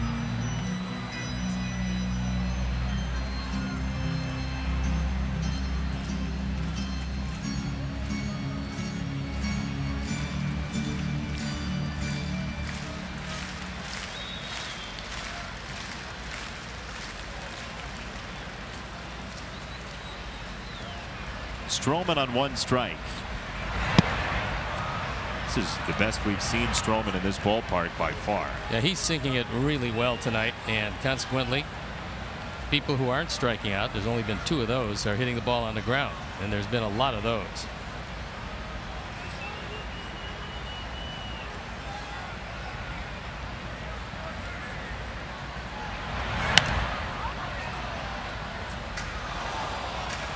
All right, let's see if you got it right on your first or second guess on a 3-answer quiz. Well, maybe the second one. Oh, no. Didn't get any of them. Were you just striking the answers that weren't correct? Well, I should have always gone with the right-hand hitter instead of the 2 lefties. That's the moral of that story. What was it like playing in Toronto the first couple of years of that franchise? The ballpark was just awful. I mean, it was cold, it was windy. It was really an awful ballpark to play in. But it was exciting to be the first team there to play a new team. I mean, a team that was just created. And so it was, that part of it was exciting. That was fun. Good energy in the ballpark? Yeah, very much so.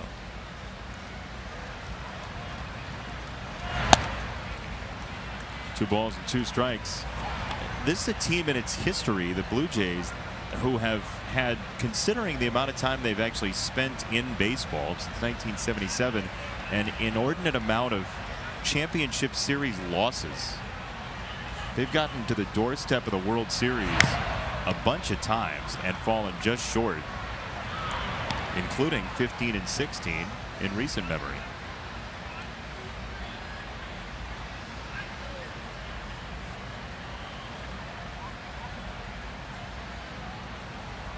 Marcus Stroman, one of those guys who, when he's on your team, you love him, and when he's not on your team, you may not exactly love him.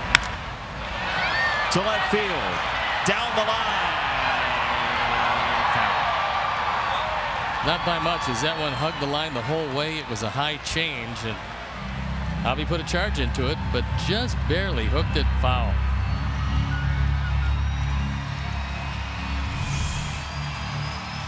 That's a change. Javi goes and gets it and waits around to see, and unfortunately it goes left of the pole.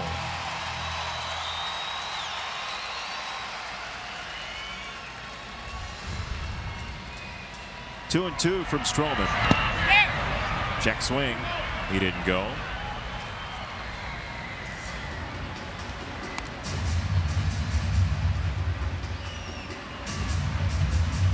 Blue Jays with 3 separate innings. They've scored at least 2 runs tonight.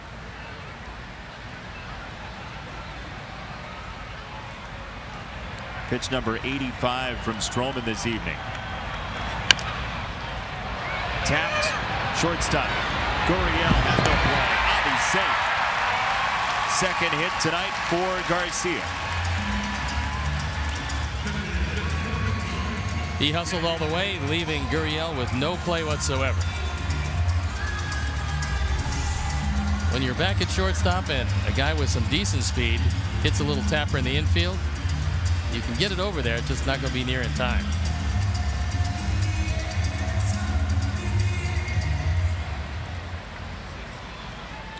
Fifth hit tonight against Stroman.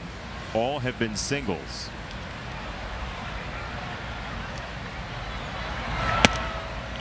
The Sox still in this game don't have an out to an outfielder. Hits have gone to the outfield, but no out in the outfield.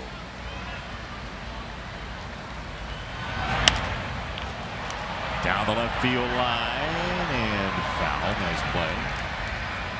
Daniel Polka is actually the league leader in terms of home run velocity, highest average exit velocity on homers with a minimum of 10. Anybody who's hit that amount of home runs this year, Polka has hit them hardest. It's a good number. 109.2.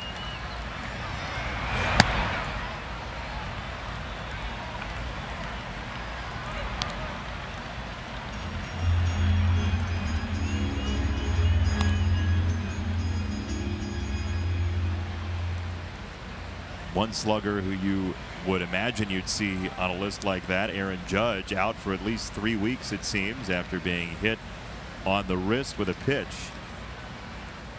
If it's only 3 weeks, they're going to be very fortunate. And now, you know, you've only got 4 days until the deadline. The Yankees may have to turn their attention to a possible outfielder DH type. They have enough resources to go get him. The question being, do they want to give up a good portion of their young talent? I don't think they want to do that at this point. They've already dealt for Jay Happ, yep. Zach Britton.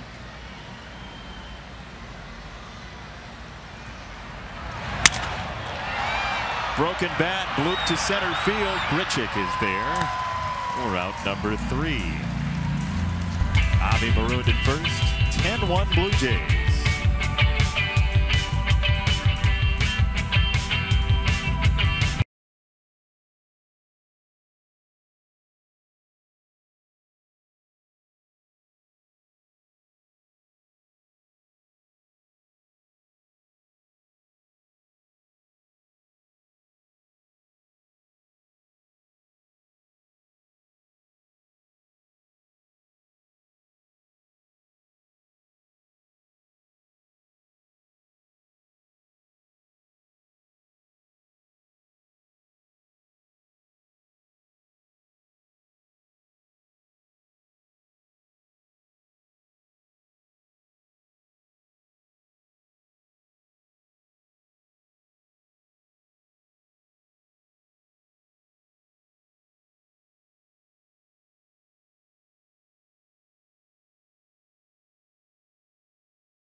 Field this season. People's Gas will make a donation in support of White Sox charities. Since 1859, People's Gas has kept life moving in Chicago through their tradition of giving back to the community. Visit People's Gas on Facebook and follow on Twitter at People's Gas CHI.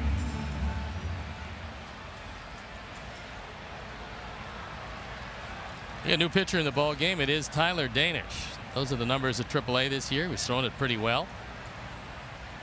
Not going to strike out a whole lot of people. He is a sinker baller. Consequently, yielding only 6 home runs this entire season. And the sinker will serve him well if he gets it in the zone. First pitch is a strike.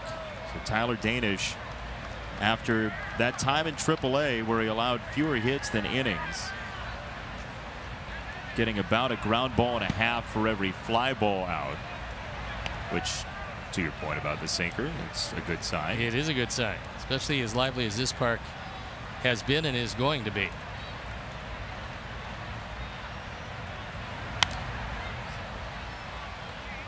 One ball and 2 strikes.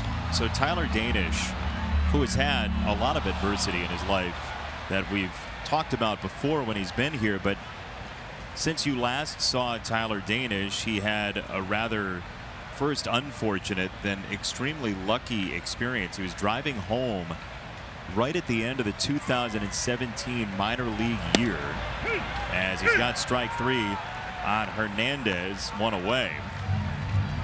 He was driving home from AAA Charlotte on his way back to Florida. Traffic on I-95 South in Jacksonville had stopped because of a car accident, and his car was hit pretty hard. He ended up 90 feet from where he started. He was knocked completely across the highway and kind of turned his wheels when he saw the accident coming. So he didn't slam directly into the car in front, and he said, look, if he didn't turn his wheels like he did, he may not have been standing here today. So just an absolutely rough trip home for Tyler Danish, but fortunately enough, he was able to survive the crash and start pitching again. A scary moment for his mother as well, who was driving behind him as Sanchez makes the play over at third for out number 2. Nicely done by Yolmer Sanchez for Danish. That was a terrific play by Yolmer. So we saw one turned in by Solarte. Now his counterpart, Yolmer, makes a one-hop rocket into an out. This ball is absolutely crushed, and Yolmer there with plenty of time. 2 down for Grichuk. So Danish gets into this accident. His mom was actually following him home. They were driving as a caravan back from Charlotte. Mom saw the accident happen, got out of the car, and sprinted up the highway to check on Tyler. Good to see him back on the 40-man roster and back here in Chicago. It really is. And you got to get lucky sometimes. That was a good time for him to use a good portion of his luck. And here he is back in the major leagues.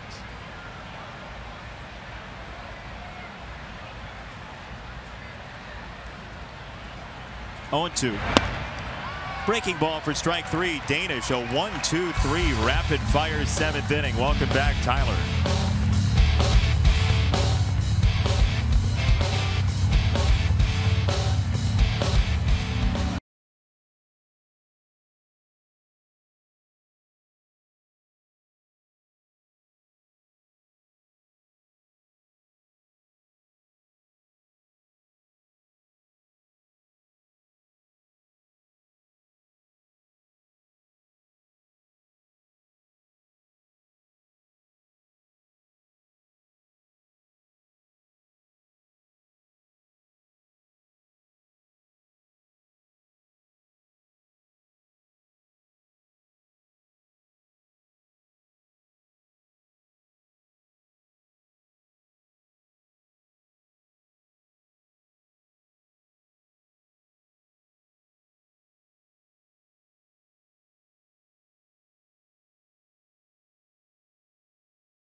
Sterling plays at third base. Abreu bidding for a double, but Solarte has other ideas. Gets it across in time. Nice play by Solarte. And then Yomer, not to be outdone. Good 360 spin, makes the play equally as easily. And gets it across. How often do you see a 2 third basemen whose first names start with Y? Very rarely. Except for Yanni. Yandy Diaz. Tim Anderson, breaking ball, strike 1. Got him last time on a succession of breaking pitches, the last of which left Tim standing there.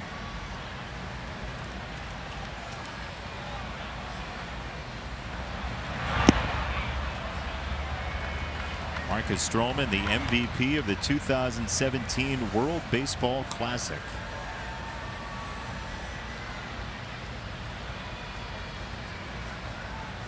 He plays with a rather large chip on his shoulder. In fact, very literally, he plays with a chip on his shoulder because on his right shoulder 4 years ago he got a tattoo of a poker chip that says critics, doubters, and haters on it. He literally has a chip on his shoulder. Well, that's good. Well, you know, you got to draw your motivation from somewhere playing this game. You're absolutely right. And because he's a very small pitcher by today's standards, a lot of people didn't think he was going to have the kind of career he's had.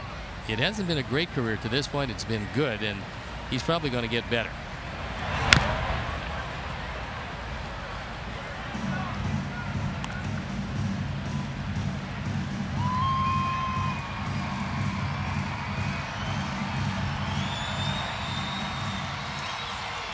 Two and two on Anderson. 2 years Stroman's junior.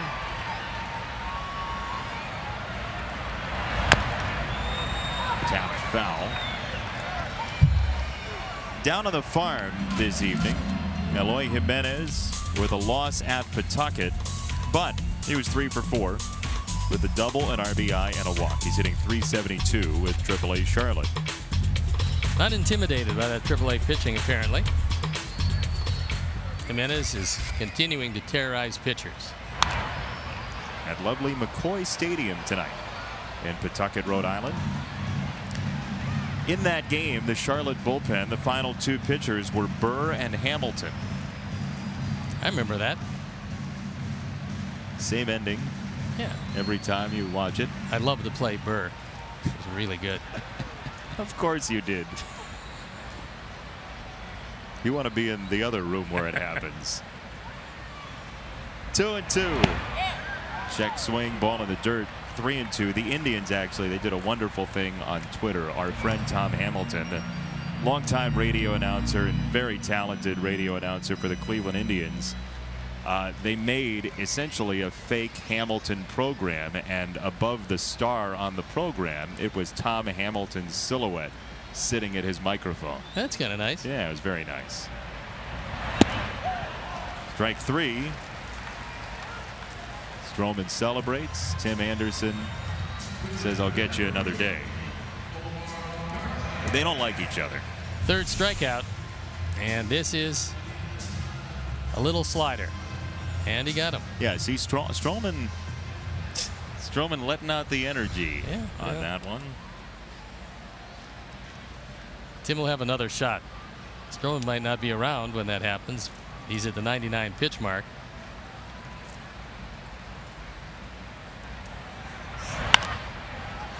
Omar will need a new bat for next time,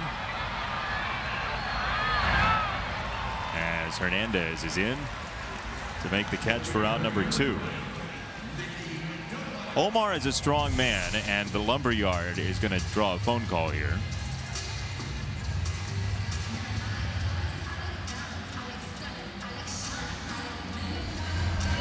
A little unhappy with that swing, apparently.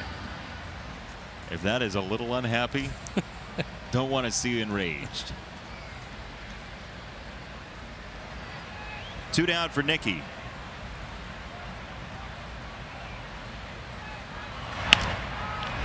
Foul at first. Blue Jays pen up and going. Joe Biagini.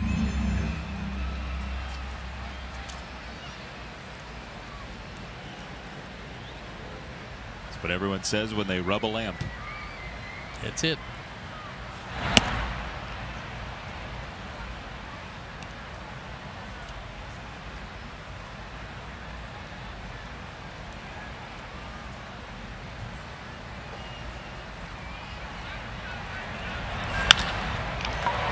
Center field, it hangs up there though, and it's past Grichuk in center. Nicky digging for 2. He's going to gun it for 3. Delmonico is into third base. Well, you take for granted that everything hit the center field against the Blue Jays is going to be caught because Kevin Pillar is normally out there. But he's on the disabled list and not able to play, so Randall Grichuk has taken his spot. He doesn't play this particularly well. He didn't go back and get it right away. I don't think he realized how hard it was hit. Nicky does, and he's off to the races. That ball carried a lot more than Grichuk thought it was going to. It did, because he started in, and then by the time he started to go back, he was not in time. Second triple of the career of Nicky Delmonico.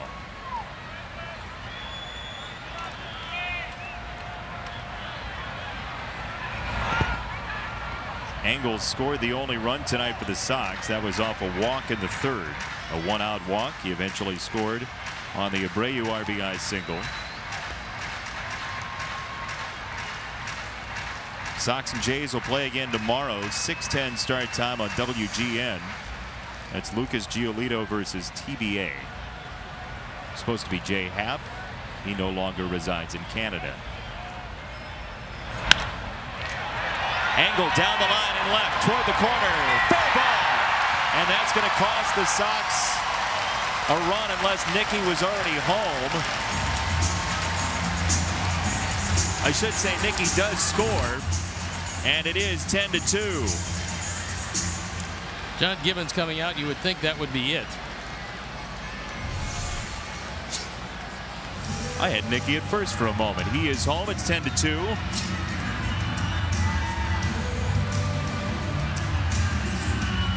This one stays in the ballpark, but not by much.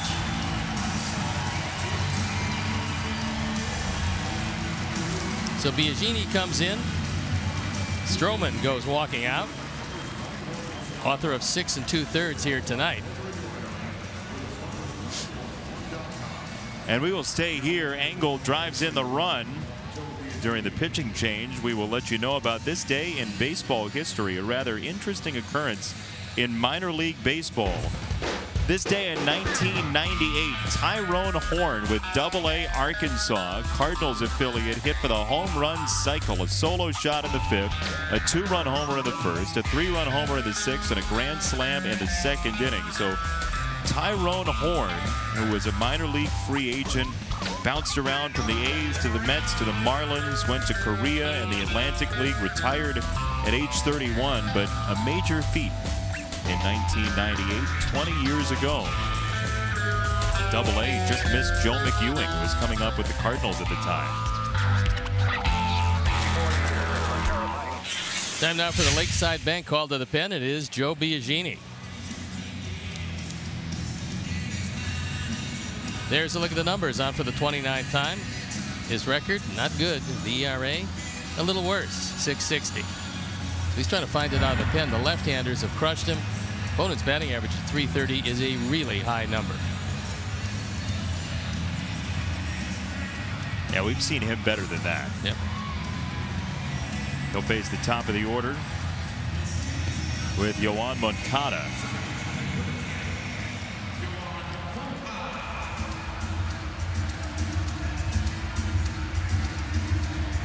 There's a look at Marcus Stroman, who did not make it through the 7th inning.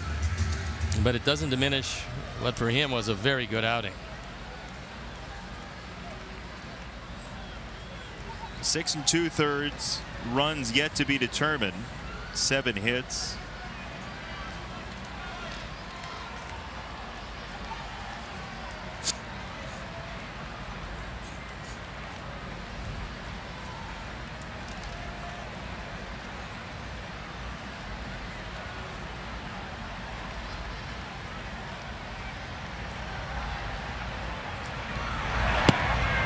there's a strike on Moncada. A couple of years ago, Biagini had a good time of it. It was 2016. He was with the Blue Jays, pitching exclusively out of the bullpen. 60 appearances, and ERA just over 3. He was used as a setup man, and that year he was a good one.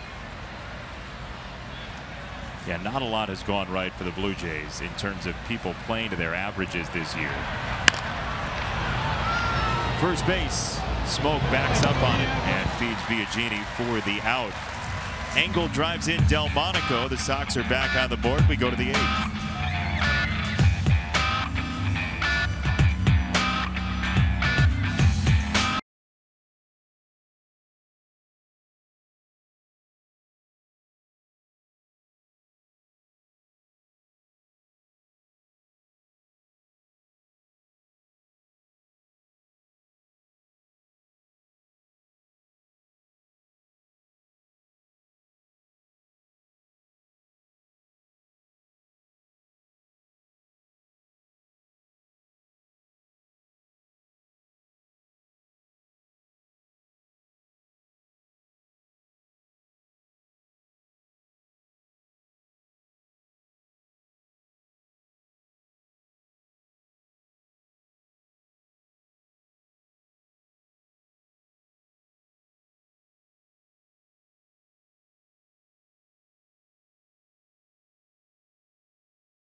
Going to come in and throw for the Sox. So impressive inning by Tyler Danish. 2 strikeouts, 1 perfect inning. Hector comes on for the 32nd time. The ERA above 5.5. 3-3 record. You would imagine the goal is for Hector to get the Sox 6 outs if possible, not have to use anybody else in the bullpen in this game. I would think that's a good plan. There is always the, see, there's that exclamation point possibly. We were talking earlier about the moon being the period of the exclamation point. Right. Yeah. Yeah. It's not, but it could be. Thanks. Might be. It's more than you seeded last time. True. Tyler Danish, 1 inning, 2 strikeouts. Same for Avilan. And a nice return to Chicago for Tyler.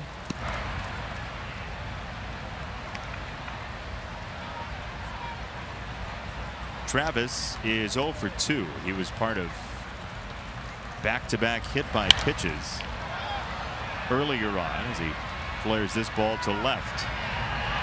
Mickey's underneath, and there's out number 1. Delmonico just scored the Sox' 2nd run on the Adam Engel double down the left field line. Mickey's starting to hit the ball better, had the homer yesterday. Yeah, really coming off the DL for as long as he was on. He wanted him to see him play a few games in a row to see if he can get that stroke back, and now the stroke looks pretty good. It's the Blue Jays debut of Brandon Drury.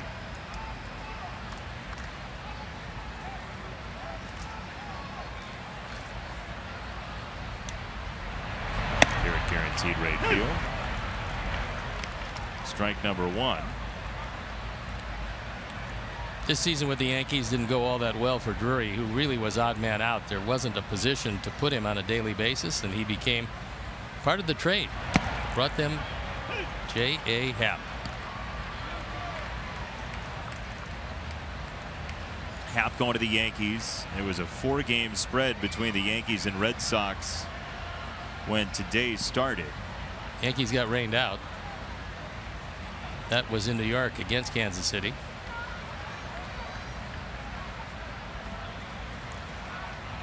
Red Sox were winners 4-3 and 10 against Minnesota. A clubhouse that has to be fairly somber with Eduardo Escobar being traded away from Minnesota.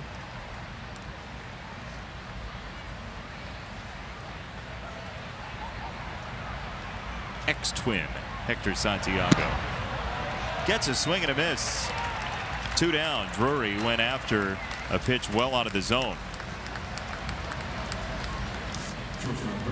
Time for our T-Mobile Built for Baseball. And can only beat a man who for the first time in his career has a multi-homer game.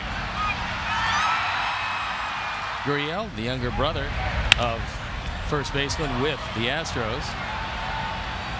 He's got some pop. It's pretty amazing. 9 consecutive multi-hit games. Going for the all-time Blue Jays record in tomorrow's game. Pinwheeled around by Santiago. That'll be Lucas Giolito on the mound for the Sox. He has not seen Toronto yet this year. And that starting pitcher to be announced, part of it depends on the bullpen usage tonight, you'd imagine. Unless they're going to call somebody up from AAA Buffalo. That's close.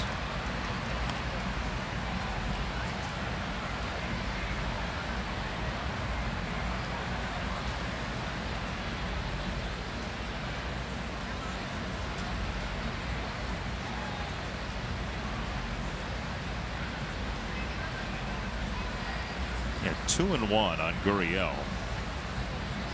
I believe is the signal by C.B. Buckner there. And there is strike 2.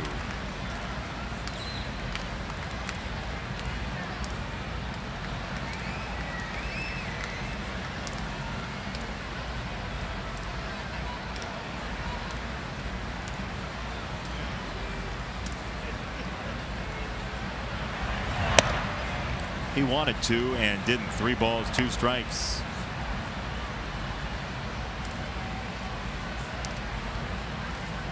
Smoke is next.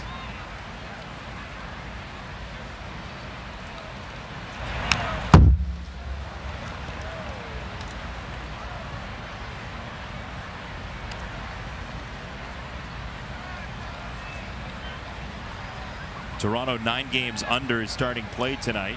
In 4th place in the American League East. Tampa Bay playing some better baseball. 3 over when play started today. Rays trailing 8-3 to Baltimore in the 7th.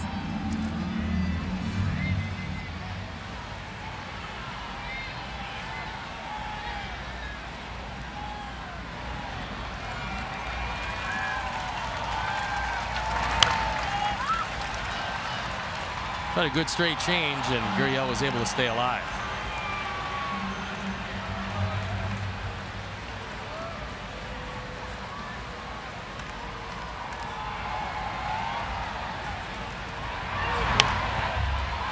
Another foul, this time on a fastball. So the Blue Jays with 5 home runs in the game, 137 for the season.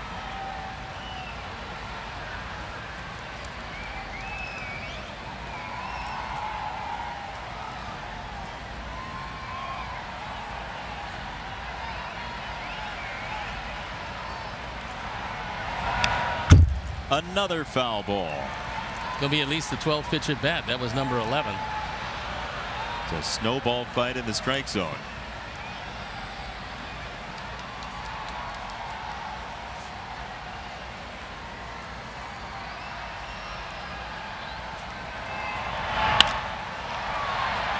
Line to left, another hit. He's going to go for 2. And he's there.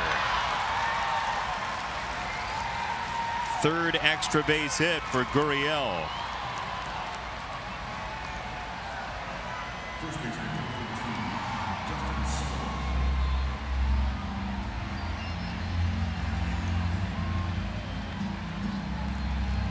So that makes him now 20 for his last 40, which is 500. That's pretty good. Uh-huh. Some people might say, well, it's a 10-2 game. Why are you going for the double? Those people, for my money, should see what sorts of comebacks have happened already this year in baseball. Oh, there's been a lot of those. You ask players to go until the final out. And you want them to do exactly what he did. Play as hard as he can. Right. That's the object of the game.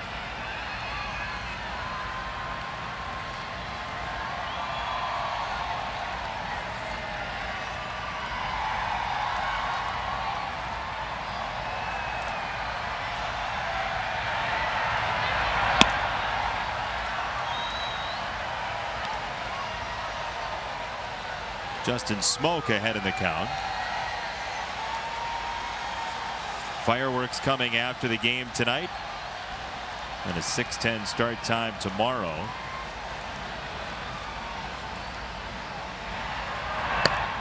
Smoke had that great year last year. He slugged .529 for the Blue Jays, on base at .355. His best season in the majors by far. Yep.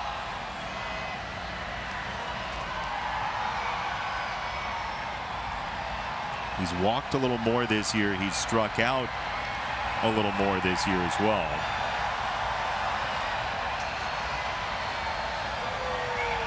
.3-0 from Hector. That's a strike.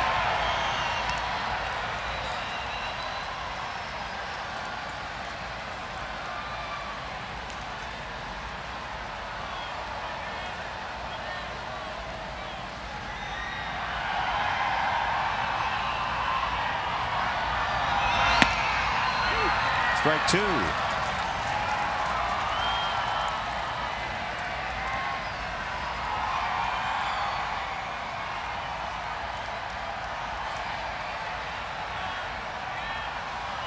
Three balls and two strikes. Gurriel at second. Smoke the batter. Into the sky it goes. Should be out number 3. Jose is there, and that will do it. Gurriel stranded. Santiago a scoreless inning.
Dwight Smith Jr. has checked in to play right field.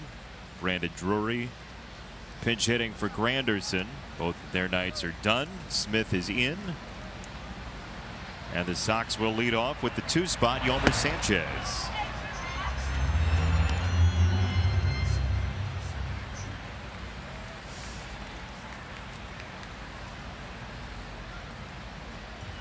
Seven hits for the Sox tonight, 2 runs to show for it.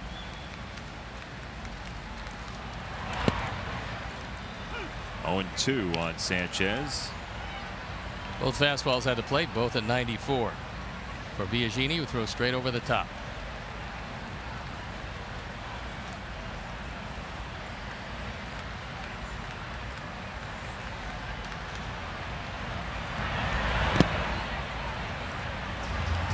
ball and 2 strikes.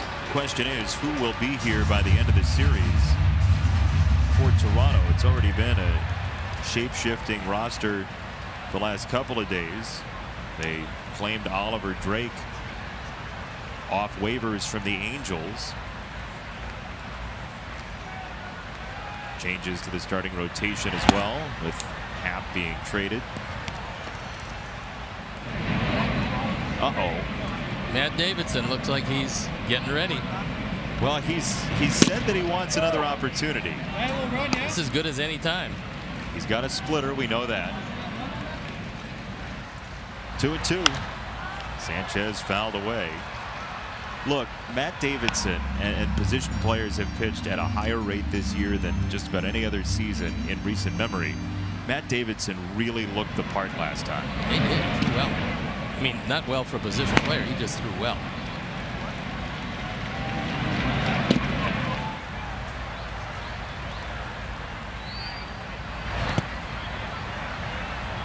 Tags down.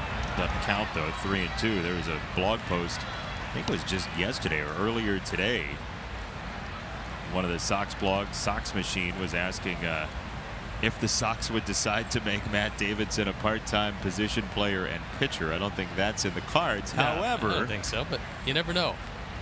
Looks like outing number 2 is on the horizon. First base and smoke.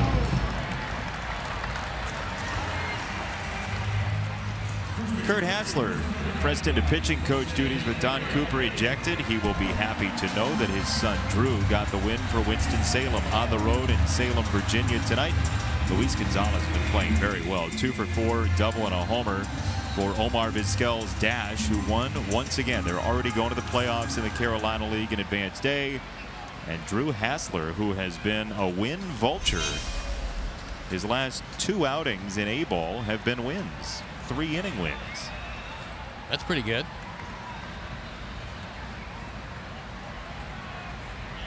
Jose Abreu looks at strike 1.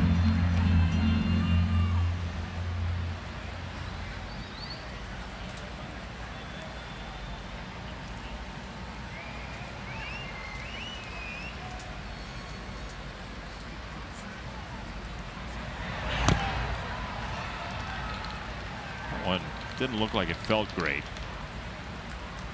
for Martin behind the plate.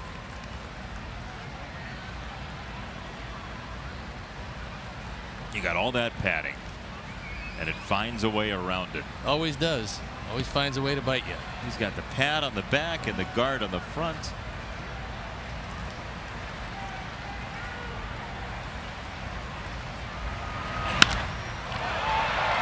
In the air, right center field. Smith. Oh, was hit well? Not quite well enough.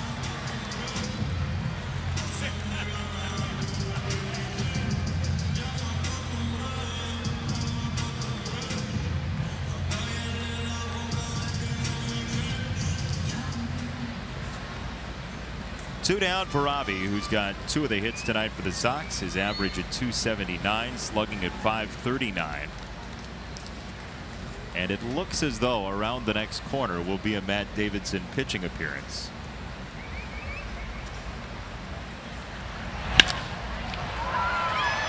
Right field on a line. Smith is there to retire the side. Top of the 9th inning. Matt Davidson getting loose. One fist pump. And away we go.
wrap up the weekend series as Carlos Rodon returns to the mound to face the Blue Jays. Coverage begins at 12:30 with White Sox pregame live, or you can stream the game on the NBC Sports app. June 29th in Texas, Matt Davidson, who grew up a Randy Johnson fanboy, got to live out his dream. Strike 3, Rougned Odor, and Matt remembered that he needed to slow walk off as he throws in strike 1 here. He faces Morales first, then Solarte and Hernandez in this 9th inning. 91 for a foul ball for strike 2. He has been very excited about the possibility that he could do this again. Well, here he is. Might as well make the most of it. The pride that was coming out of his pores the day after in Arlington was impressive. And the love of the game that he shows, especially for this position that he played to great success in high school. That one caught by Anderson. 4 out, number 1, saving that whip. Well, the shift worked perfectly. That's a breaking ball down, and Morales hits it pretty well. Tim right there to make the play. See, now the thing you could get out of Matt Davidson if you really wanted to, what the Rays did, and I know he's a position player and he's pitching, and what the Rays have done recently with Romo, there's a strike, and their ability to shapeshift that bullpen, you go ahead and put the reliever over at third base for 1 batter, then bring him in. You could bring Davidson in for 1 hitter if you really cared to in certain circumstances, as that's a ground ball to first. He's got to cover. He knows that because, you know, he's a fielder, and there are 2 out. Yeah, however, he got a big break because Solarte can't run at all, and Matt had all kinds of time to readjust and get to the bag. See, he forgot about this. Yep, you got to cover. That's part of the job. And he does, and he gets the put out. See, he DHs all the time, so some of this is all relatively new. He was the ace of his staff in high school. Not just him saying that. That is the truth. Well, looks like he's got a good motion. And all the stuff is good. When a position player can get it up there over 90 miles an hour, that's good. Yeah, I mean, he looks like he knows what he's doing. Yeah. 5 up, 5 down in the career of Matt Davidson. That one clips the corner. Little movement.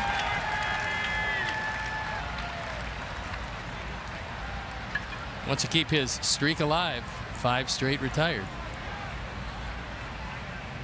1-1. Breaking ball for strike 2. Old Uncle Charlie.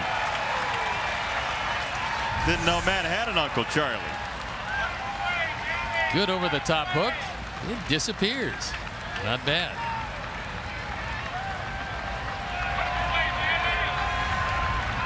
One and 2. On the ground at shortstop. Matt Davidson. A 1-2-3 machine.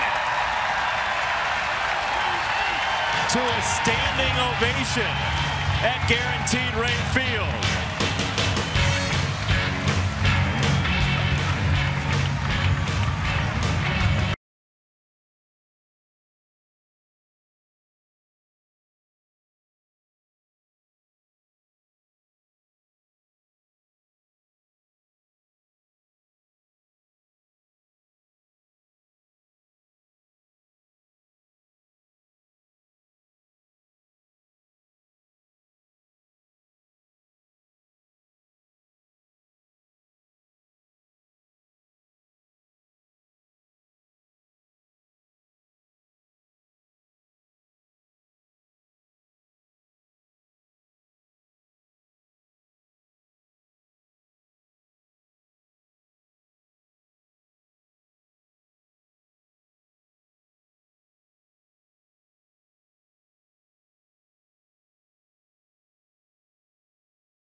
and it comes courtesy of Matt Davidson. Another 1-2-3 perfect inning. Emerges from the pen with all kinds of confidence. That line drive, the first out, that was Morales, then Solarte.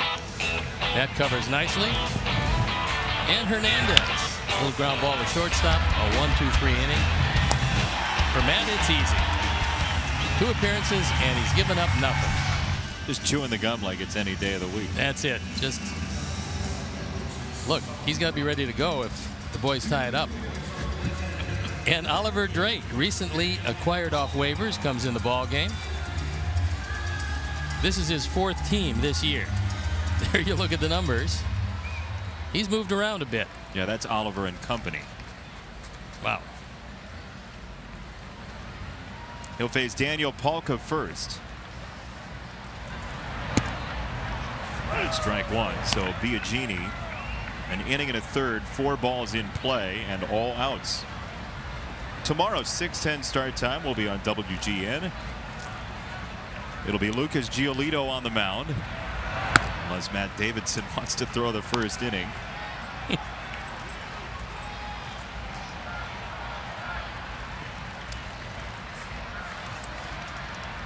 6 up, 6 down. Pretty impressive. Come on, he looked good doing it. He did. Yeah, he did. Got the curveball working for a swing and miss.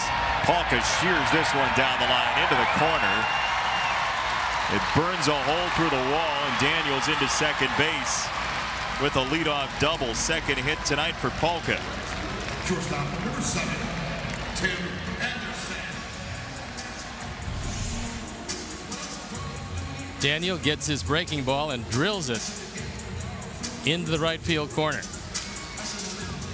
It'll rattle around for a bit. He is satisfied with 2 bases. Don't want to make the first out in a 10-2 game at third. Probably not. One of those unwritten rules. Yeah. Mostly because the situation never arises. Not often. Although the situation arose earlier tonight where the umpire caught the ball that was about to become a wild pitch. It's true. He did. So you never know what you're going to see. There is, of course, a full moon out tonight. So maybe, just maybe, the rally is in the cards.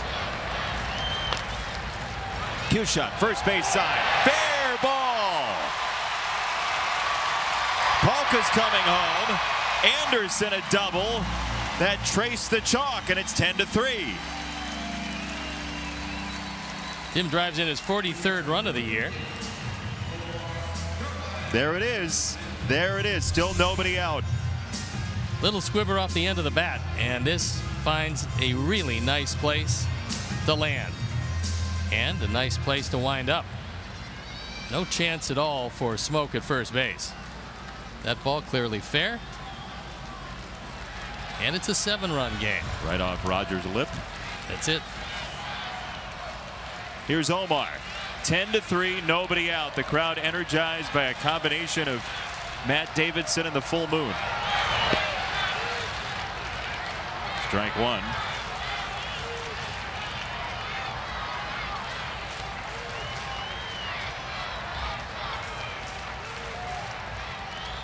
Omar 0 for 3 after the air out last time. He spiked his bat down.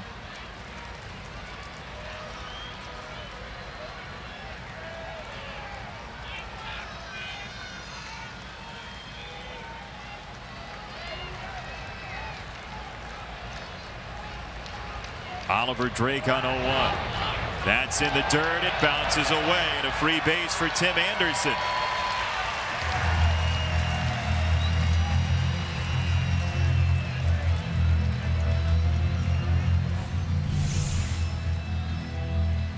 It is a wild pitch. Martin could not go to his left, could not get the body in front. The ball trickles off to his left.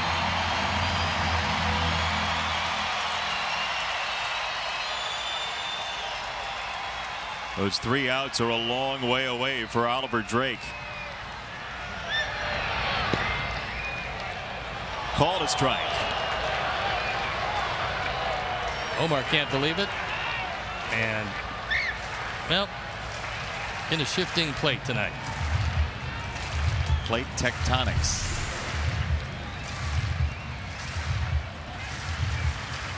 Yeah, I think Omar's mad that it's a late call. Well, also, if Martin thought it was in the zone, he wouldn't have yanked it down about 3 or 4 inches.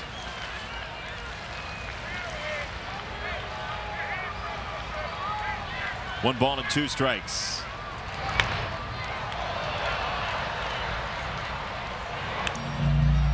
Bill Melton and Scott Podsednik are here. Layla Rahimi is somewhere in the back of the booth as well.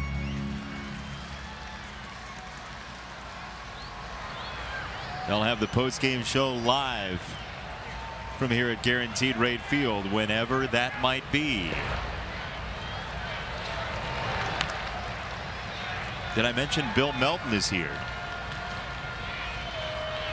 Did he play with the Angels? He did for 1 season. Yeah, I remember that. 2 balls, 2 strikes. Anderson at third. We'll do it again on 2 and 2. You know, you might as well make it sting if the Blue Jays are going to try to put up a big number on you. Well, they accomplished that. Force them to go deeper into the bullpen. That would be, yeah, that'd be something that would be advantageous for the next couple.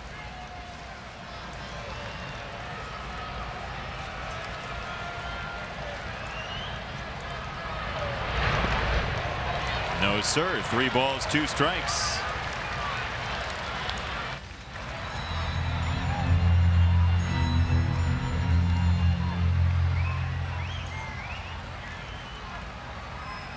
Anderson at third. Nobody out.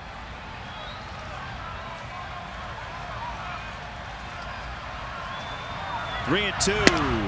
Called strike 3 emphatically by C.B. Buckner. And frankly, he wasn't right. And wow, a smile for no apparent reason. We'll take another look at this one. It appears to be a touch outside, as evidenced by how Russell Martin brought the ball back in the zone. He got the call. The only thing, if you're Omar, you might be a little frustrated with is that's more effusive of a strike 3 call than we've seen tonight on a called third. That ball's ripped down the first base line. Delmonico drives in Anderson. Nicky with his second extra base hit. Could be a second triple. He's on his way there and easily standing up. It's an RBI 3-bagger for Nicky. That's back-to-back triples in his last 2 at-bats. This one driving home Tim Anderson. It's a fastball on the inside part of the plate. This is a rocket down the line. No chance at all for Smoke. And Nicky, back-to-back triples.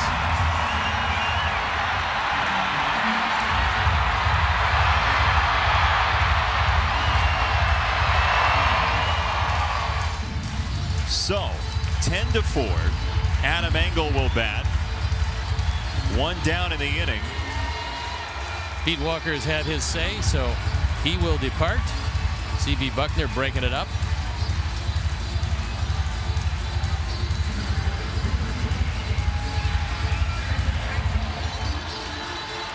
Oliver Drake, playing for his 4th team this year, Yeah.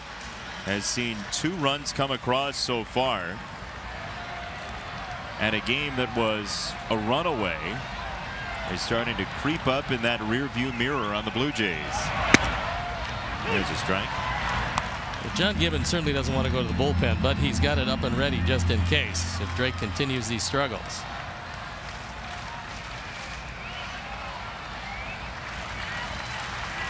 Oh, 0-1. That breaks in for a strike. 0-2.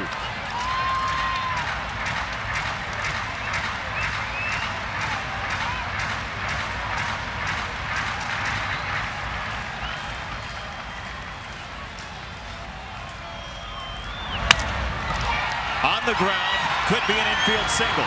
Gurriel, no chance, 10-5.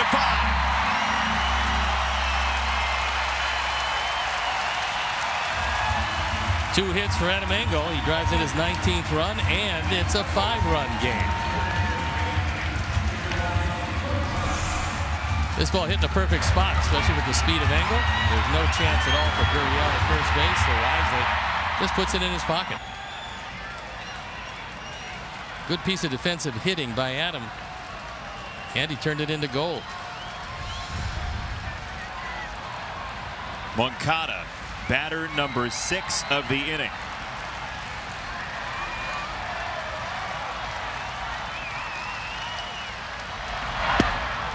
Oh, and 1.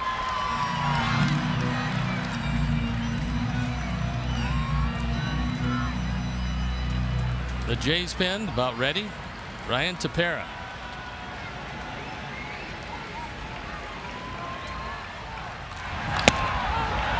He didn't go. Fielden Culbreth says nope.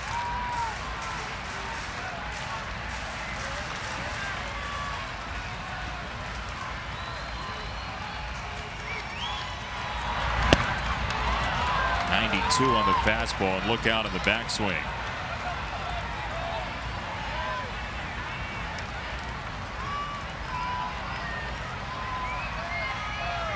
He wants a high fastball here. Too high.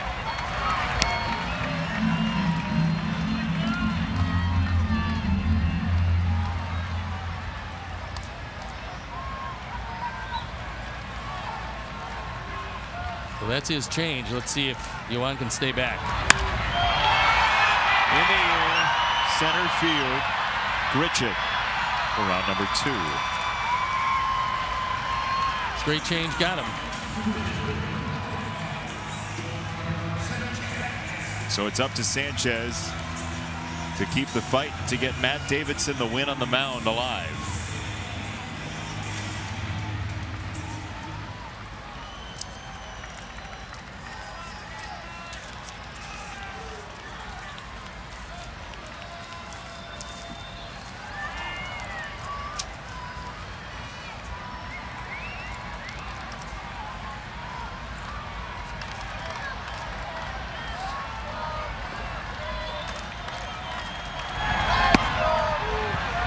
Engel takes second.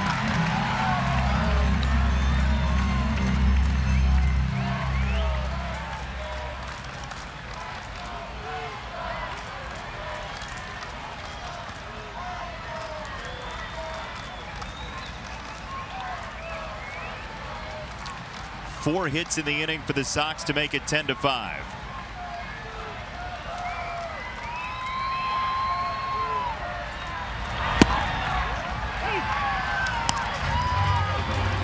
Davidson hanging with his folks.